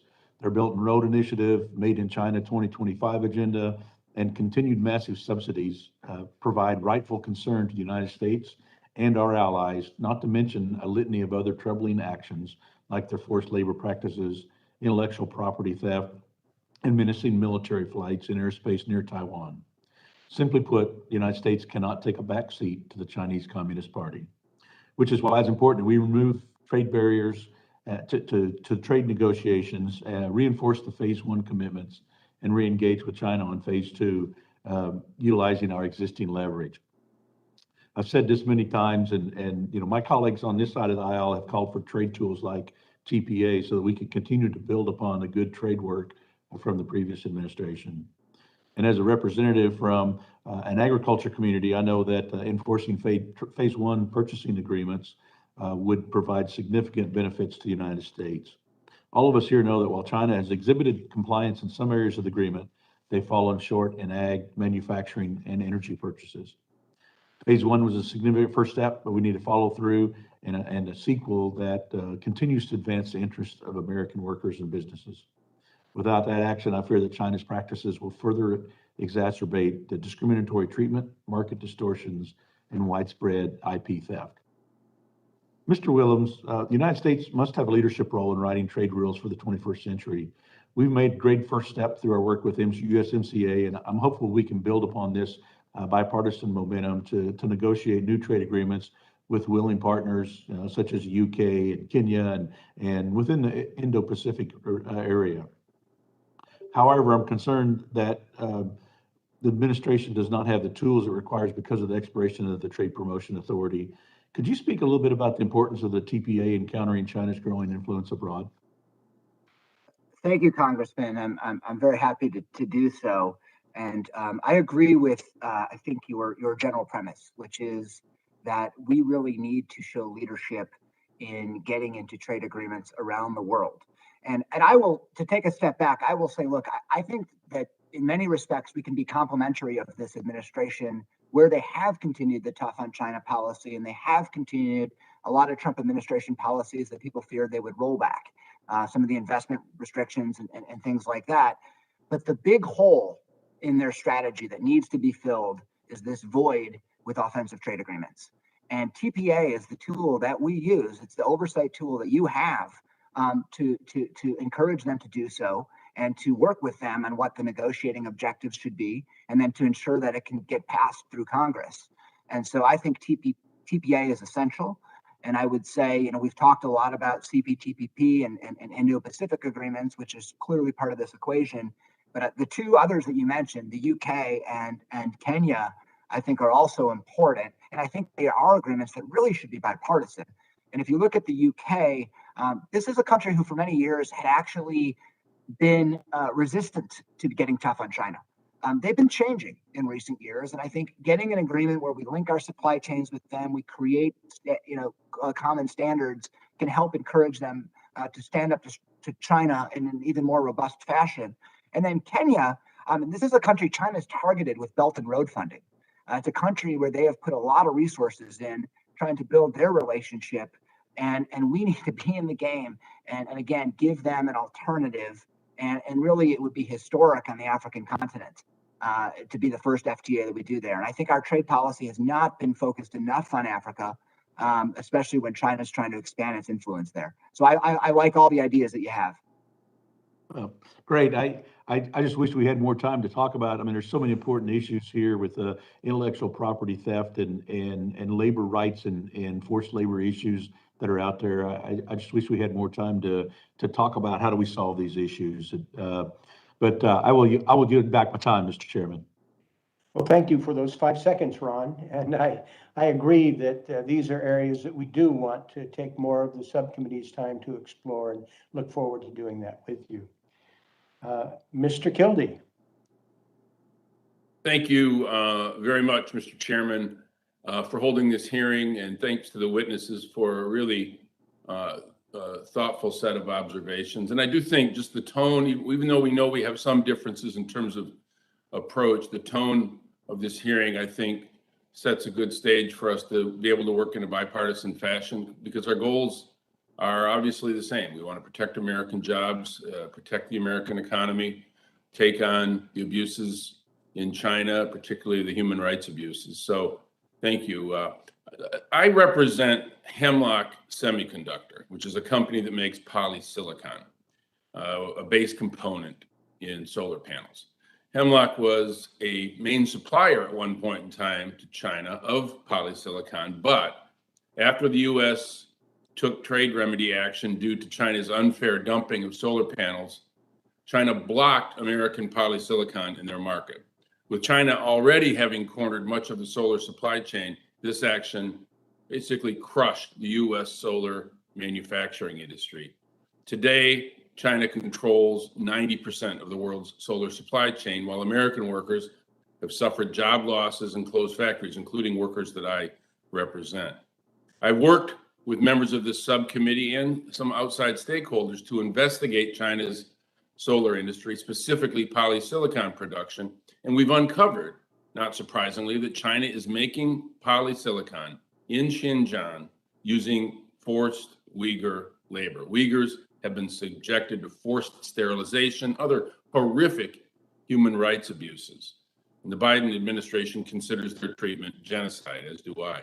That's why I applauded the administration for recently executing a withhold release order for products made with polysilicon from Xinjiang, blocking a large quantity of those products from the US market. The message was clear that those in the solar industry, you must move your supply chain out of Xinjiang and China. As a result, we have seen a surge of demand for US polysilicon, creating jobs here in the US at companies like the one I represent, Hemlock Semiconductor. Right now, we're debating legislation before Congress, as we've been discussing, as to how best increase America's competitiveness against China and level the playing field for workers. So if I could turn to Roy, or I guess I should call you Mr. Houseman in this more formal setting. To support U.S. workers, we've worked on tax incentives for solar production, including Buy America provisions for solar tax credits and blocking products from China, but it doesn't seem yet to be enough. Steel workers, as you know, have had a lot of experience trying to address these unfair trade practices in places like China. So I guess I just give you another opportunity to tell us how you think we can best address the specific issues of forced labor in Xinjiang through legislation in Congress.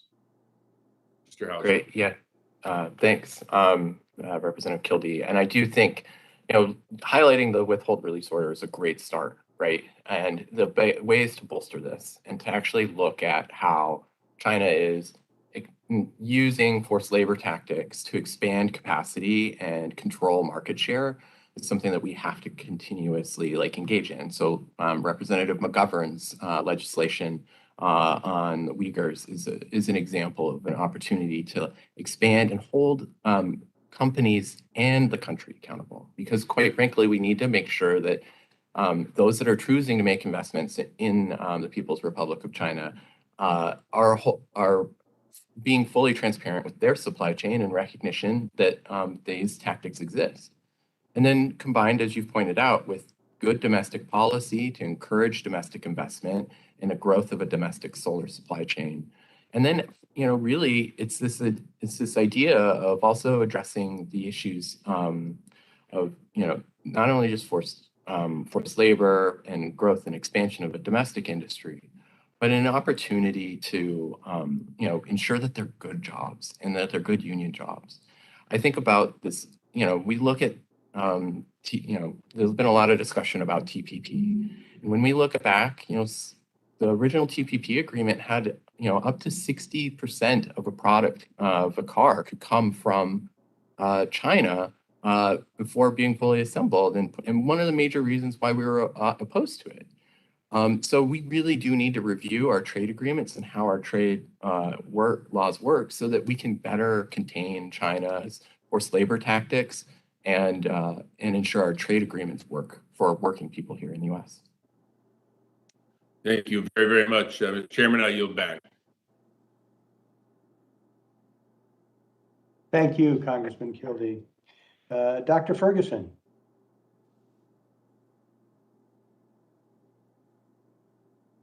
Do we have you?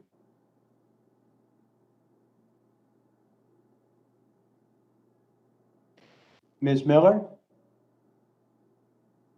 Thank you, Chairman Blumenauer and Ranking Member Buchanan. And thank you to all of y'all for being here today. I'm so excited about this subject, of course. And I firmly believe how important fair trade practices are, particularly, I have steel in my district as well. But I'd like to talk to you about the fact that my colleague, Congressman LaHood, and I yesterday introduced the U.S. trade leadership in the Indo-Pacific and China Act. I believe it's very pertinent and very timely legislation. The Biden administration spent the first 10 months of their time in office sorting through a top-down plan on China. We are now nearly a year in, and with little to no action or even a plan on how to engage with China. We are at such a critical juncture that we cannot waste time. We need leadership. So our legislation would create a blueprint for both Congress and the administration to assert trade leadership in the Indo-Pacific region and with China. The bill would urge Congress to pass trade promotion authority and urge the administration to consider the possibility of negotiating new trade agreements or joining and improving our existing trade agreements in the Indo-Pacific, such as the CPTPP. The bill also instructs the administration to bring Congress into the fold regarding their discussions in this critical region. The second portion of our bill instructs the administration to outline a clear long-term economic strategy for our trading relationship with China, particularly as portions of the phase one comes to a close. I think this legislation has aspects that both my Democrat and Republican colleagues can agree upon. And as we chart forward our path, we've got to do it thoughtfully.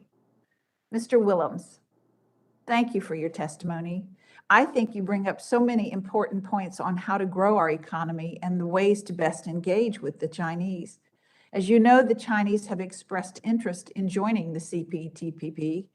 While they may not be able to meet the standards of this agreement, their eagerness to join should draw international attention.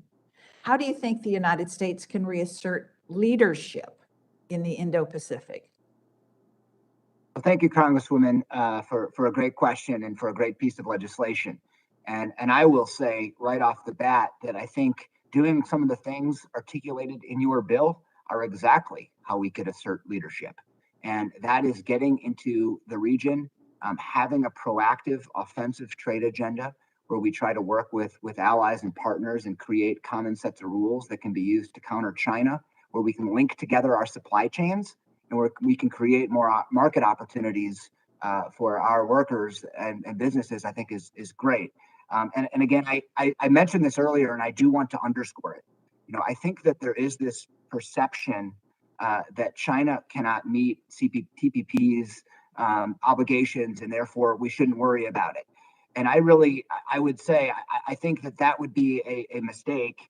And we have to recognize that, you know, China's at the table. They're negotiating with these other countries. They're trying to get in. And in the process of doing that, they're going to make commitments, they're going to say things, and we just can't take that risk. And so, again, I'll go back to what Kurt Campbell, our Deputy National Security Advisor, said. He said, it is deadly serious what China's trying to do. And so we need to get back in a seat at the table and basically negotiate it in a way that works for us and be a party to it so we can block them. And I know Mr. Houseman, you know, was talking earlier about the autos provisions. And there may be legitimate concerns about those provisions. I know that they are quite different than USMCA, but if that's the way we feel, we have a lot of options. You know, we can look at renegotiating. We can look at, as I mentioned in my testimony, we could say, look, we're going to join the agreement, but we're not going to join everything. Maybe those are ones that we keep to the side. Maybe we add new provisions. I think forced labor is an area that a lot of folks in this committee would like to see added. And so I think there's lots of different ways we can do this. But the bottom line is it just doesn't make sense for us to sit on the sidelines while China's at the table and not put forward a vision. And so I think your legislation puts forward a great vision we should take a look at. Well, thank you. So we want to get them to the table. Do you have any great ideas how we can do that? And are we really going to go into a phase two? Chairman Blumenauer is about to gavel me. So I would be happy to talk about that in a further intervention. All right. Thank you so much. Thank you, Mr. Chairman. Thank you. Mr. Panetta. Great. Thank you, Mr. Chairman. I hope you can hear me as I'm doing this remotely with my phone as I'm balancing another hearing. So thank you very much for having this hearing, and I'm honored to participate. And thanks to all the witnesses for your time and your information on a very, very important topic that, as you can tell by some of the questions from my colleagues, we're very interested in on the Ways and Means Subcommittee here that dealing with trade. So thank you very much. Now, obviously, many of you understand how we use trade policy to help and raise standards all over the world and to help countries develop. Strong enforceable laws, trade laws especially, are critical for fair international trade. Now, nowhere is this more critical that we're seeing than in China, with whom we have an outsized trade relationship and which has unique challenges clearly. However, while some countries, especially smaller nations, struggle to meet the higher environmental and labor standards that we like to have, China often chooses to ignore these standards as a matter of gaining competitive advantage for more, I'd say, malevolent means. IP theft, as you know, and forced technology transfer have long been issues faced by American countries which impact American workers. But it's the forced labor aspect of it which is either ignored or outright supported by Beijing, and that's an issue that we have to deal with, whether it's affecting the Uyghur population in Xinjiang or migrant workers on distant water fishing vessels. There are issues that contribute to these unfair trade practices and hurt workers. And so clearly, when it comes to tolerated or supported forced labor, we must act. We got a moral obligation to act. Now, on one of those parts that I mentioned, I want to focus on IUU fishing. I'm sure, Dr. Mallory, I want to focus on you. And obviously, you understand, and you probably saw the 2021 National Marine Fisheries Services report to Congress, which highlighted several ways in which Chinese fishing fleets were in violation of international conservation measures and downright guilty of illegal, unreported, unregulated fishing, IUU fishing. Now, the report notes that over 30 Chinese vessels, there were 30 Chinese vessels of the National Pacific Marine Fisheries Convention on that list, on the IUU vessel list, that were suspected of engaging in this type of illegal fishing. Dr. Mallory, do you know that how IUU fishing is correlated? Just give us a brief explanation as to how it's correlated with forced labor. And why is that? And what are the circumstances most conducive for forced labor on these ships that conduct this IUU fishing? Great, thank you for the question. So what's been happening, and this is not just China, but China is definitely putting a lot of effort to increase their activity doing this. Fishing vessels want to stay at sea for as long as possible because then they can operate and catch a lot of fish. And so what China is doing is building a lot more transshipment vessels or reefers to pick up catch from the fishing vessels and then transport it back to ports. And so what that does is enables the fishing vessels to stay at sea for up to 2 years in some cases. And so you've got crew members.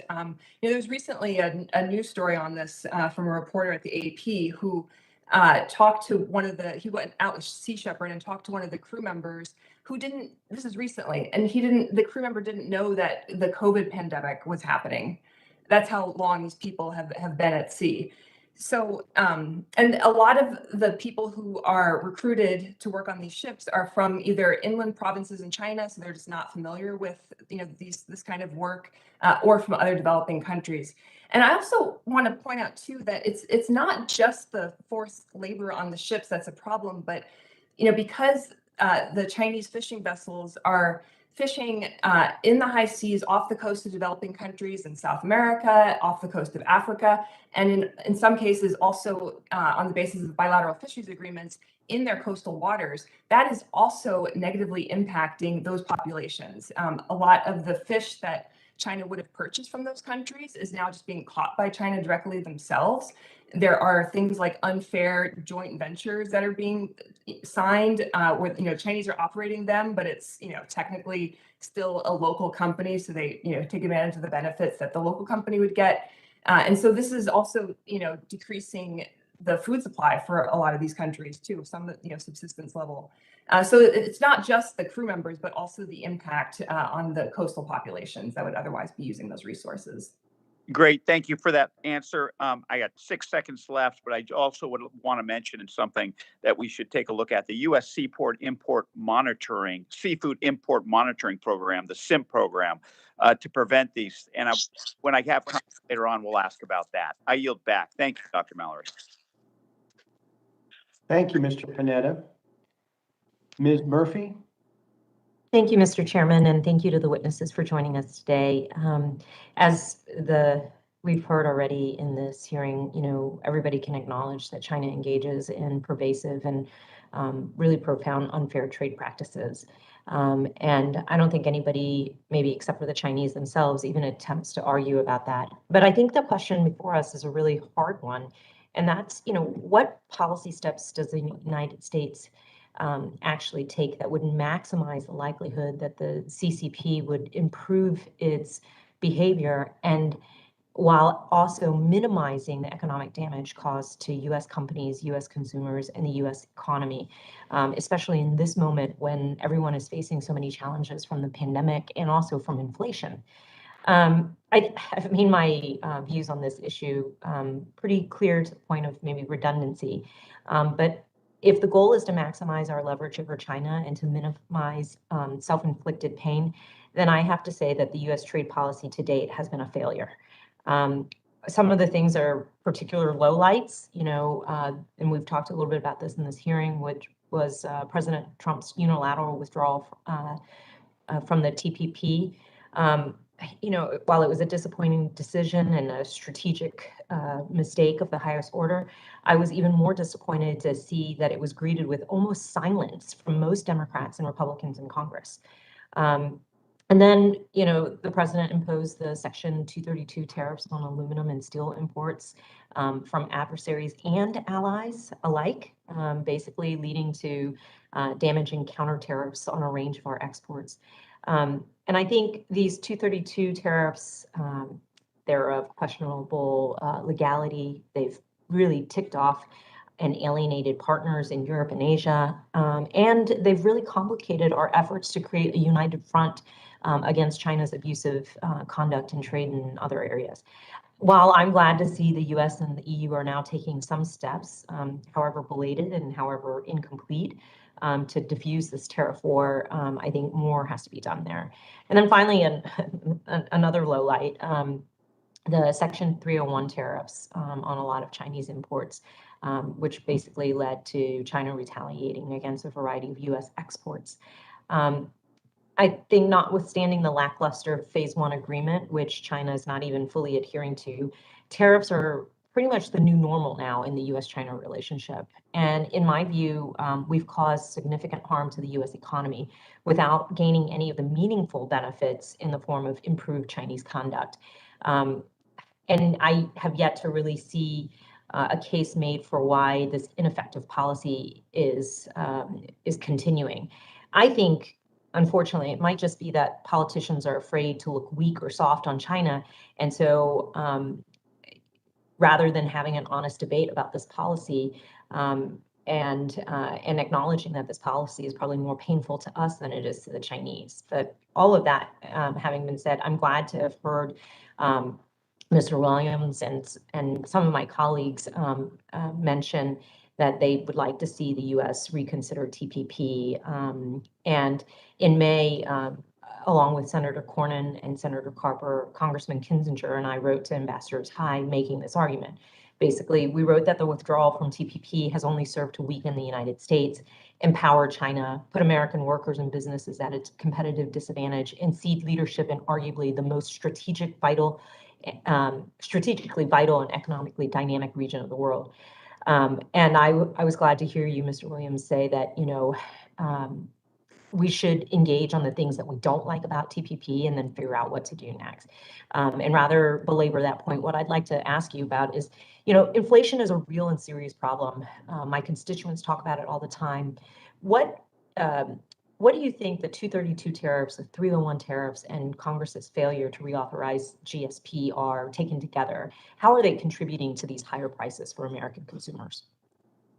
Thank you, Congresswoman, for a very good question. And I'd love to engage with you on the whole range of things you mentioned if we have time. But quickly on your specific question, It's very clear that all of these things are contributing to inflation together. 25% tariffs on the majority of the steel products that we import is going to significantly raise input costs. That's going to trickle through our entire economy. And so I do think, having more deals like we struck with the EU to alleviate some of that would be a good step. I think on 301, again, my view has been maybe not all these tariffs are bad. Maybe some are helpful in leverage without hurting our economy, but let's get a true assessment of that and give companies a chance to make their case. And then finally on GSP and MTB, as I mentioned in my opening, you've got over $1 billion in tariffs there. And again, this is a lot of this on both inputs to manufacturing as well as consumer-oriented products, which hurts everyday Americans.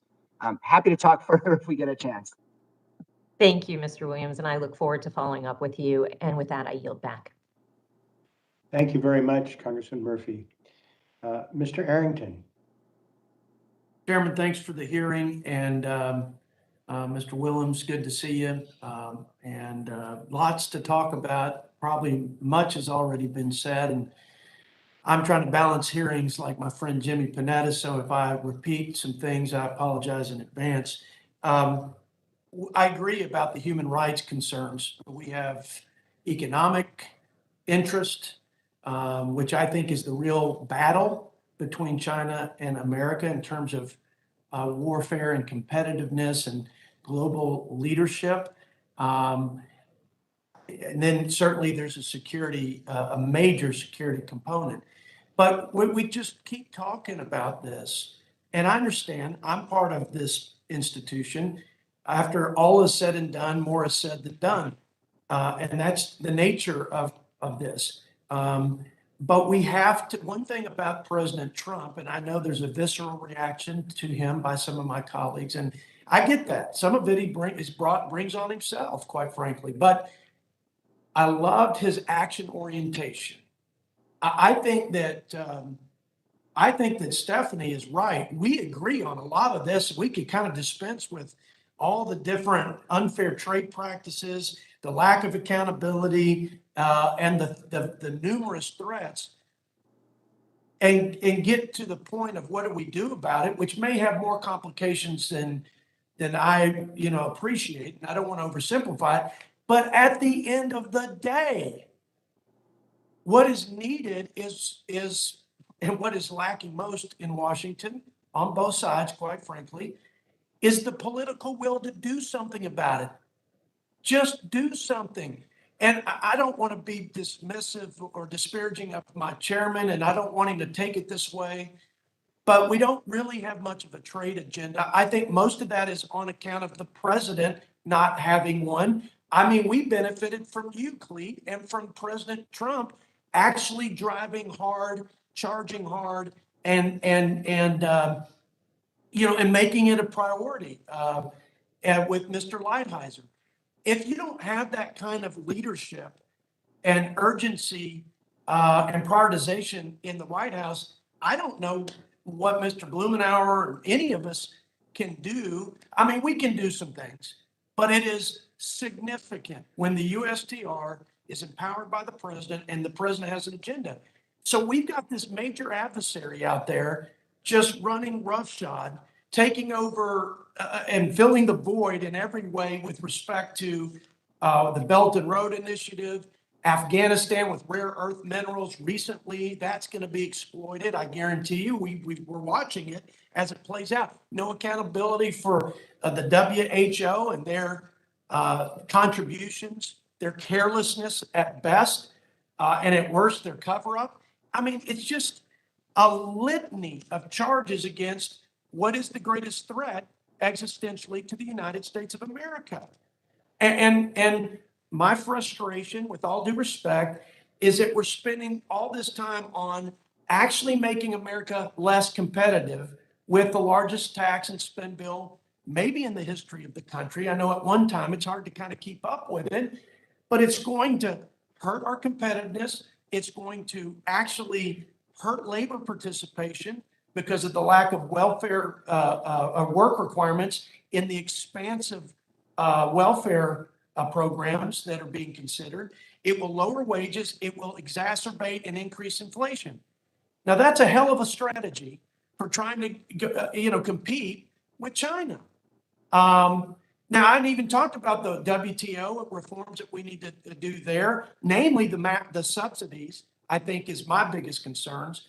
So, Clete, I thank you for your service with President Trump and the administration at USTR.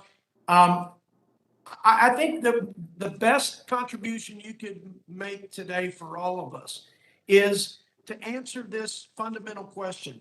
How does one get China to change their behavior? I mean, I don't like tariffs.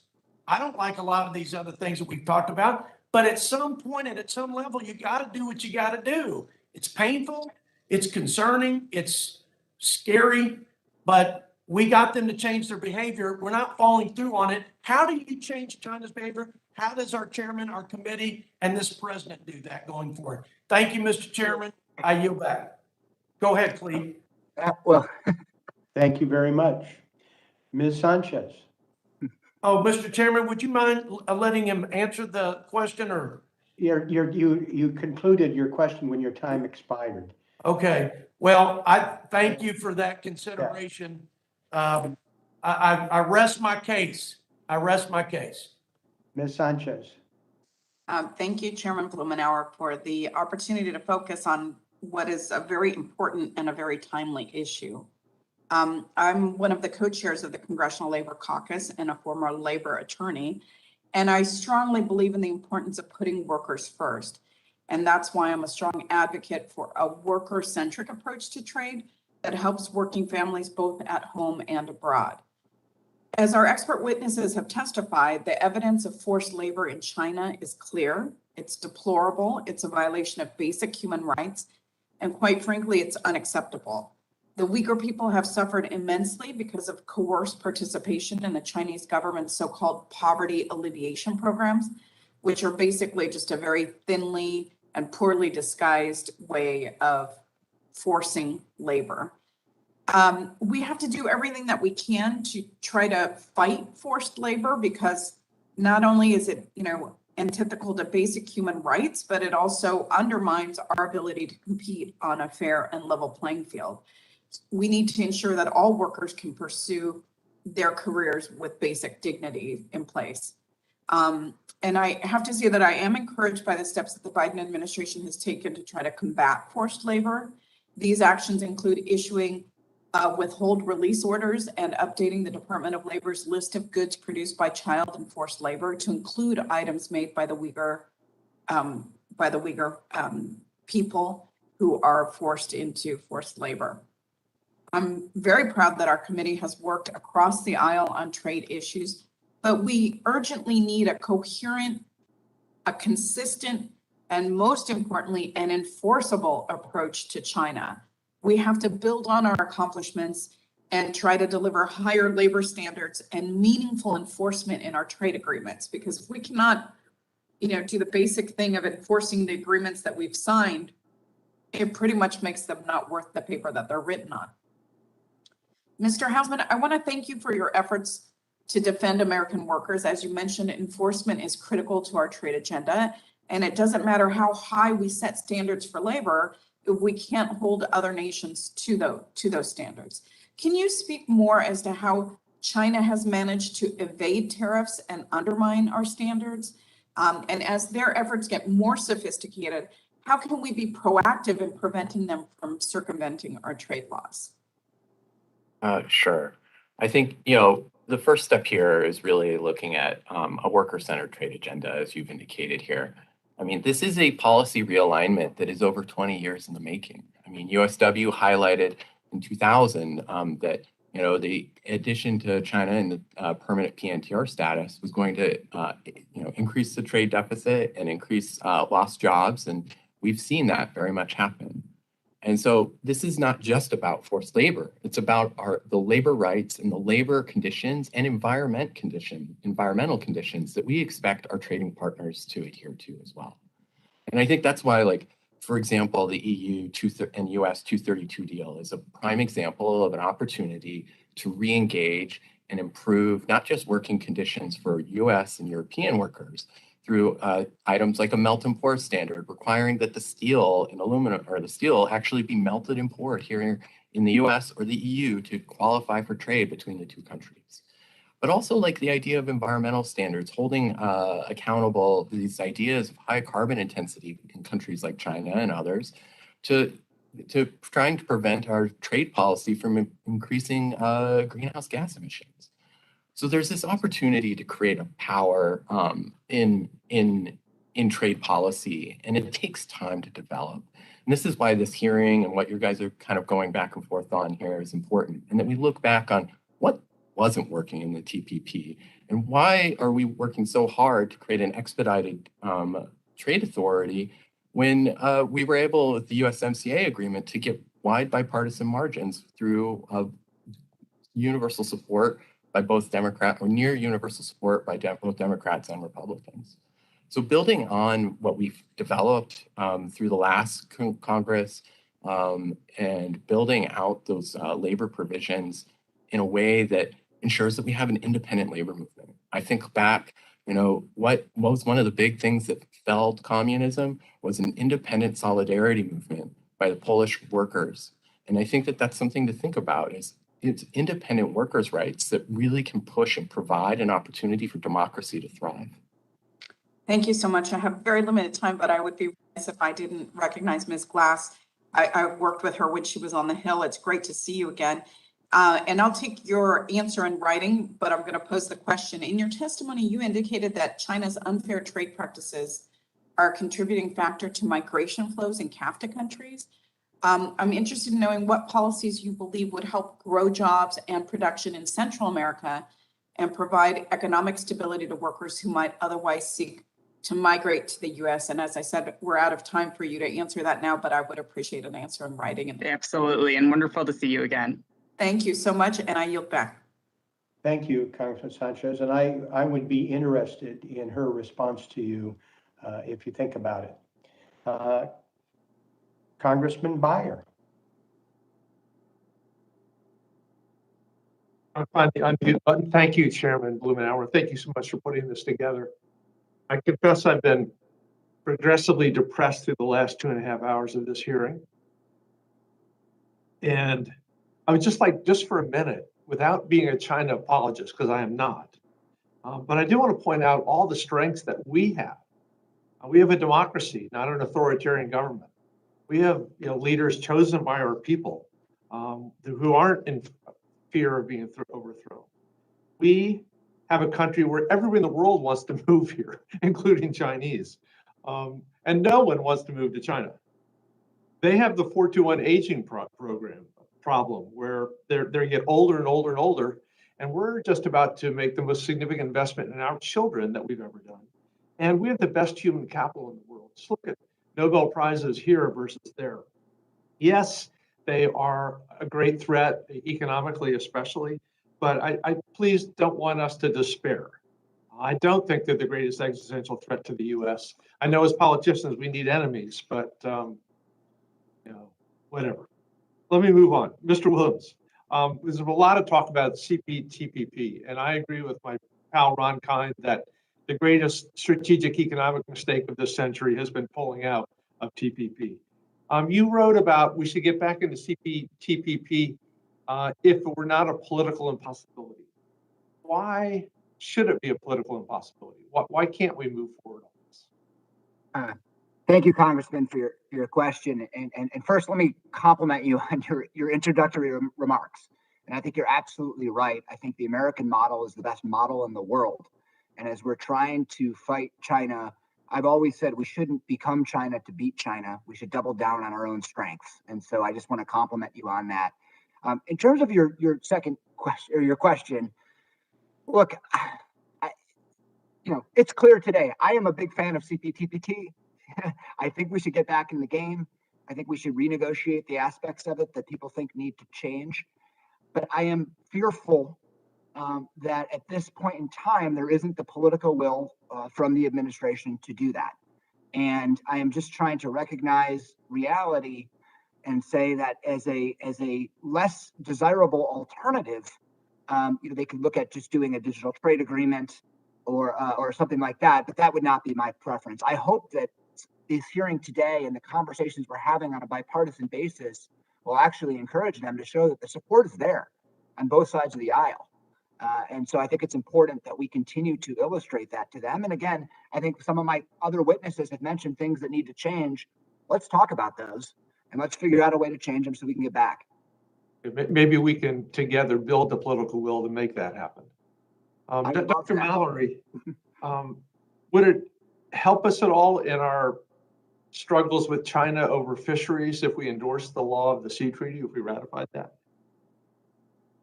Yes, I think that would be a great step. I mean, obviously the United States abides by UNCLOS as customary law, but China takes every opportunity it can get to point out the hypocrisy of the United States for not actually ratifying UNCLOS while they have. And one of the things you wrote a lot about is the amazing Chinese subsidies for fishing. And I just read that a third of the world's fisheries right now are endangered, that they're beyond their biological limits. How much does China contribute to the overfishing of our oceans? I mean, it has the largest fishing fleet in the world. So, its own coastal waters are heavily overfished. And then it's, really working up the capacity to fish more on the high seas because a lot of the high seas is not regulated.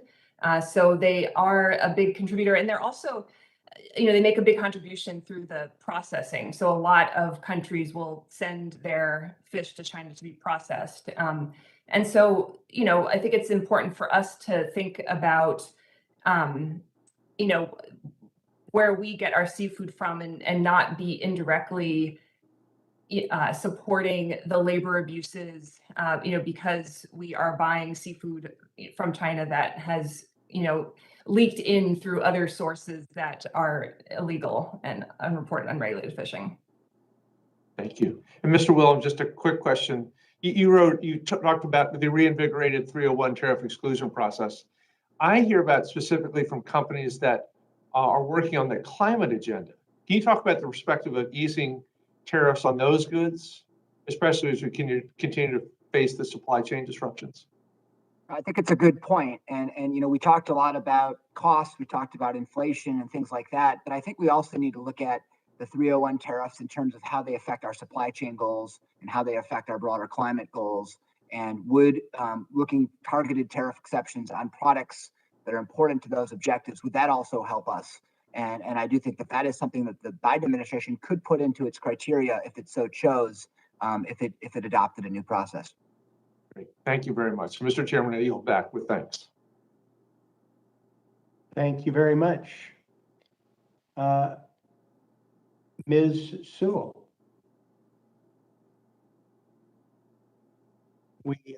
Thank you. Yes. We appreciate your contribution here with the introduction of your legislation dealing with how we solve some of these intractable problems and improving on our friends in the Senate. Well, thank you, Mr. Chairman, for your leadership and for your continued spotlight on unfair trade practices. And again, thank you so much for allowing me to participate in today's hearing. Just a few weeks ago, the Biden administration took a major step to combat China's growing influence by passing the historic Infrastructure Investment and Jobs Act. By modernizing our infrastructure for the 21st century and investing in working families, America will be better positioned to compete with China for decades to come. As we continue to build back better, we must also continue to develop a work-centered trade agenda. I couldn't agree more with Ms. Sanchez to combat China's forced labor practices, unfair industrial subsidies, and China's steel overcapacity. I know firsthand how China's steel overcapacity has hurt steel workers and steel manufacturers. In my district in 2016, a steel manufacturing facility in Fairfield, Alabama, was forced to downsize after China's steel overcapacity devastated the global market for domestic steel producers. Congress must do more to combat China's anti-free market practices and ensure that our steelworkers can compete on a level playing field. That is why I am proud today to introduce with Representative Bill Johnson the Level the Playing Field Act 2.0. This targeted bill will modernize our anti-dumping and countervailing duty protections to combat China's Belt and Road Initiative subsidies, prevent China's circumvention of U.S. laws, and penalize repeat offenders by expediting successive investigations to stop country hopping and duty evasion. These are common sense bipartisan solutions to protect American workers and get tough on China's anti-market practices. My questions are for you, Mr. Houseman. Mr. Houseman, how have the steel workers been impacted by some of the current loopholes in our anti-dumping and counter duty laws? And how do you think that some of the improvements in the Level of Playing Field 2.0 Act would help steel workers in my district and across the United States? Likewise, can you elaborate on how China's Belt and Road Initiative is challenging our current trade enforcement laws? Thanks. Yes, well, thank you, Representative Sewell. Really appreciate the question. And I think it's really important that we have indicated that bad actors like China and unscrupulous importers, they've targeted weaknesses in our trade enforcement laws. They've looked for pathways to dump and subsidize goods into the market, capture market share, and put hardworking Americans out of work, as you've indicated with Fairfield Works USS. You know, we've been participants with multiple AD/CVD cases to defend that plant from unfair trade practices. And that's what, and one of the reasons why we've been supportive of 232 duties as well, which allowed that Fairfield Works facility to reinvest and build in an electric arc furnace, which is efficient and able to produce high quality steel. But for the Leveling the Playing Field Act 2.0, this opportunity here is to help instruct the International Trade Commission to consider previous successful petitions in a more meaningful way. This will save workers and employers resources so that they're spending more money rebuilding plants and not fighting and paying for lawyers, which, there's lots of wonderful lawyers out there, but it's an opportunity for us to focus on the most important thing that these companies want to do, and that's make a product. So, there's an opportunity here to address subsidies from third-party countries by the increased imports into the U.S. from provisions and recognize anti-competitive foreign direct investments, which undermine U.S. markets. And like when China's Belt and Road Initiative subsidizes and benefits China's based companies and companies operating outside of China. And ultimately, this is something that we have to work really diligently on. When you look at, for example, there's a new trade case on freight rail couplers. And the Commerce Department is having to review and ensure that each of the components are, not only we're stopping imports from China, but that those components aren't being assembled and then shipped into the market from Mexico or Canada, which would undermine the ability of those duties to work.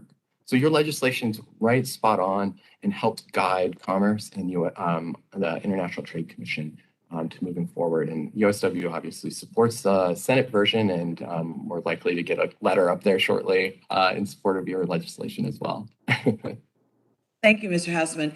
Do you believe that giving the administration authority to apply countervailing duty laws to subsidies provided by a government to a company operating in a different country would help combat China's growing influence around the world?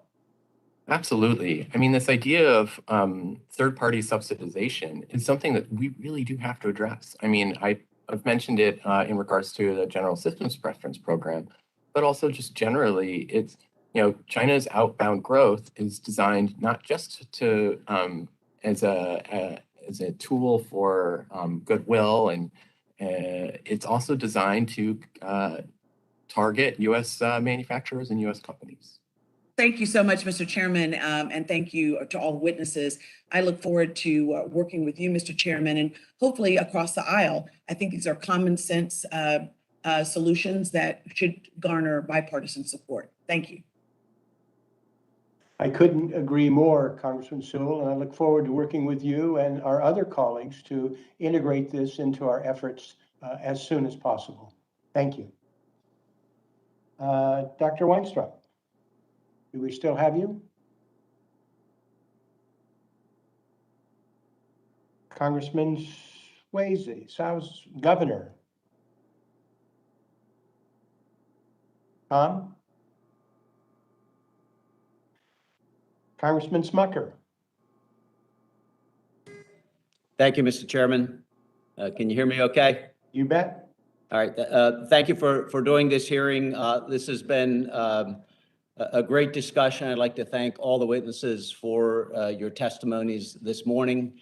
Appreciate you sharing recommendations on the trade tools that we can use to better position U.S. businesses and employees against China's unfair trade practices. You know, it's been interesting serving on Ways and Means. It's been a tough year in terms of the partisanship we've seen on the committee. So it's been refreshing to be in a hearing where there's so many comments that were made by members on both sides of the aisle I can agree with.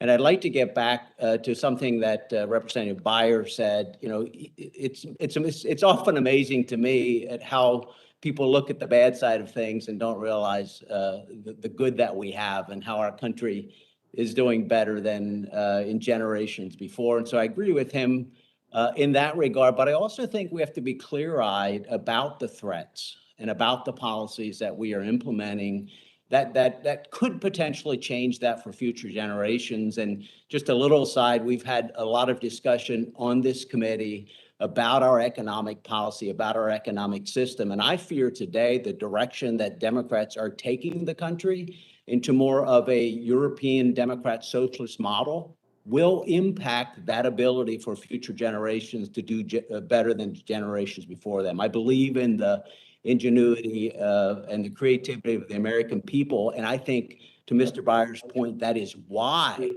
we are the envy of the world. That's why everyone from across the country wants to move here. So I'm fighting to preserve that economic system. And you know, this gets to China. And Mr. Willems, I want to refer to some of the comments that you made in your testimony and think about this in a little broader context. And that is China's efforts to surpass the U.S., not only in trade policy, but also in the economic system, in its system of government, and even militarily. And you mentioned, Mr. Willems, in your written comments, I'm not sure if you mentioned it in your testimony today, but how important it is for us to consider trade policy in that context. And yes, we are the best system on the face of the earth, but China certainly wants to overtake the United States as a superpower in the world, and potentially has the capacity to do that. So I think we have to take that very, very seriously and see them as you know, probably the top threat, at least externally,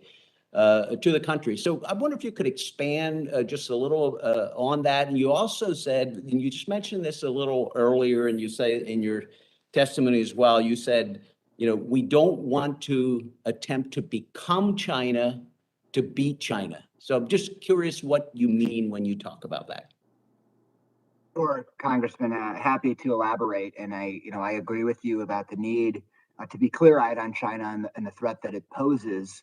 And I do think that one thing we've lacked, and this is maybe a critique of both parties, is a comprehensive strategic vision of all the different things we're going to do to counter them and how that all fits together. And that's the spirit of my testimony today, is to try to start getting us thinking in those terms and provide that. And so obviously that does include things that you know, refer to pushing back to China directly, trade agreements, defensive measures, and things like that. But the question you're asking about is a point that I made in my testimony, and that's that I think, given the existential threat that China poses, given the fact that China represents a completely different, and their government, right? I think someone earlier made a really good comment distinguishing the government from the people. So here I'm talking about the government. The government represents totalitarianism, authoritarianism. It represents censorship. It's not a democratic system. It's not a free market system. It doesn't give people rights the way that we do. And so in my mind, that is an existential threat. And we need to think about everything we do in terms of, is it contributing to our ability to promote our model over theirs, or is it hindering it? And some of the things I referenced that I am concerned about are some of the efforts to raise taxes, to increase regulation, and some of the legislation, the anti-competition legislation that's being considered, where we're really targeting our own technology leaders who are going heads up with China, and we're going to put restrictions on them that would make them much less competitive with China and give China an advantage. And I think we need to think broader when we're doing those things. Yes, we may have legitimate objectives, but let's think about how it affects that existential competition with China. Thank you. Would love to continue that discussion. I'm already out of time, but thanks for your comments, Mr. Willems. Pleasure. Thank you very much. And I think that is part of the basis that we would like to have going forward. I appreciated the question and the answer. Governor Rousey, I see you joined us. Thank you for the promotion, Earl. I appreciate that. Well, we'll miss you. Thank you so much, Mr. Chairman. Thanks so much to the witnesses. Chairman, thanks so much for doing this hearing. Listen, I'm going to say some things that I say often on this same topic, which is that ever since President Nixon went to China, we thought that the more that the Chinese people and government were exposed to us, the more they'd become like us. They'd adopt our ideas regarding capitalism. They'd adopt our ideas regarding democracy. And as we know, that just simply hasn't happened. And they have decided that their system is the best system. As the previous witness was just talking about, authoritarianism, totalitarianism. They cheat as far as trade practices go. They steal ideas from us. And they treat their own people awful, whether it's the students in Hong Kong or the jailing of people for speaking out, or the way they've treated the Tibetans over the years. And a big focus of mine, I'm the chairman of the Uyghur Caucus. I encourage all my colleagues to join the Uyghur Caucus. These are folks in the Xinjiang region that are in forced labor camps. Both the previous administration and this administration have described it as crimes against humanity and genocide. There's forced sterilization. Muslim people are being forced to eat pork. They're being forced to eat during Ramadan when they're supposed to be fasting. So it's just awful what the Chinese Communist Party is doing to their people to try and create a homogeneous society and to root out any of the religious minorities that exist in their country. So we need to combat that. And we've been focused, now from the 70s with Nixon, in the 80s, we saw our competition from Japan and Germany, and we said, listen, we have to be more effective competing internationally.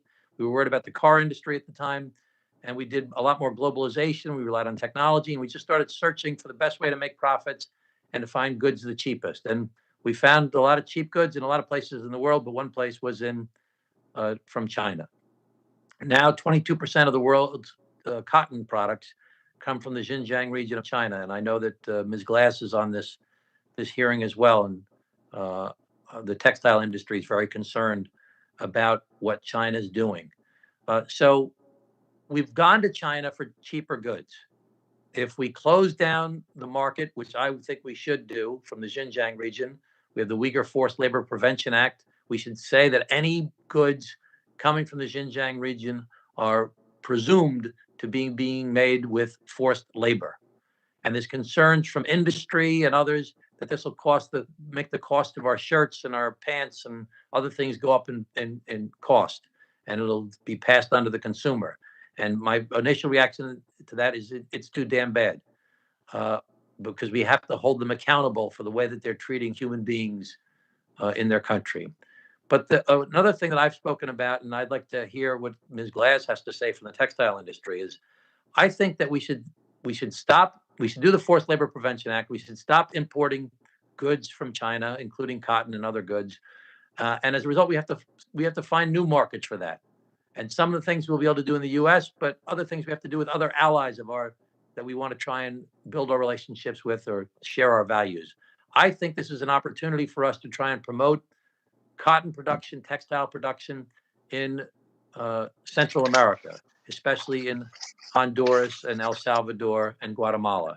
And that would help us with those countries having more jobs available for people, of course, pursuant to our trade agreements and making sure that they're protecting the rights of their working people and protecting the environment, et cetera. But let's move the market from China and move it to places that we want to try and help in our hemisphere, and also hopefully address the immigration problem in the process. I'd love to know what Ms. Glass thinks about that idea. Am I crazy, or is that yes? You're not crazy, and it's music to our ears, the things that you're saying here, and it's so nice to see you again. I couldn't agree with all your recommendations more. And in fact, I serve as a commissioner on the bipartisan U.S.-China Economic and Security Review Commission. And one of the recommendations of the commission this year is to ban all products coming from Xinjiang for importation to the U.S. market. But long story short, Congressman, 70% of U.S. textile fiber, yarns, and fabrics go to our Western Hemisphere trade partners. We have one of the best cotton industries, growing industries in the world. There is transparency in our supply chains here in the hemisphere because we have strong rules of origin under our free trade agreements. We're already starting to see opportunities come to the hemisphere. Trade is up from some of the Northern Triangle countries by 56% over the last 2 years because Asian supply chains are breaking down. And I do think that there are retailers who are trying to de-risk out of Asia given the pervasiveness of the Xinjiang cotton issues. Our market is open here in the United States, and we're open for business in the Western Hemisphere. And this is a huge opportunity to onshore and nearshore these critical production chains. Thank you, Kimberly. So let's try and build bipartisan support. Let's shut down cotton coming from China, from the Xinjiang region, and start getting that cotton and those cotton goods from the Northern Triangle, where we have other issues that can be improved by doing so. And I'd love to get Mr. Williams to support that idea as well as the Republican witness here.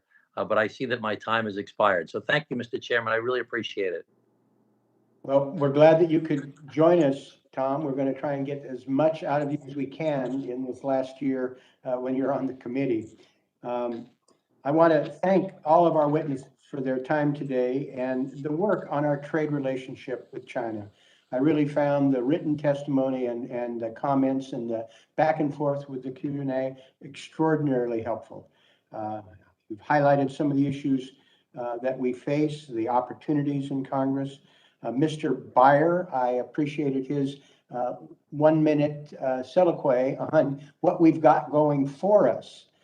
Sometimes we forget that in terms of the strength of the American economy, the approach that we have that I think ultimately will prove superior to what we face with China. But we have not just short-term, but intermediate-term issues meeting with them.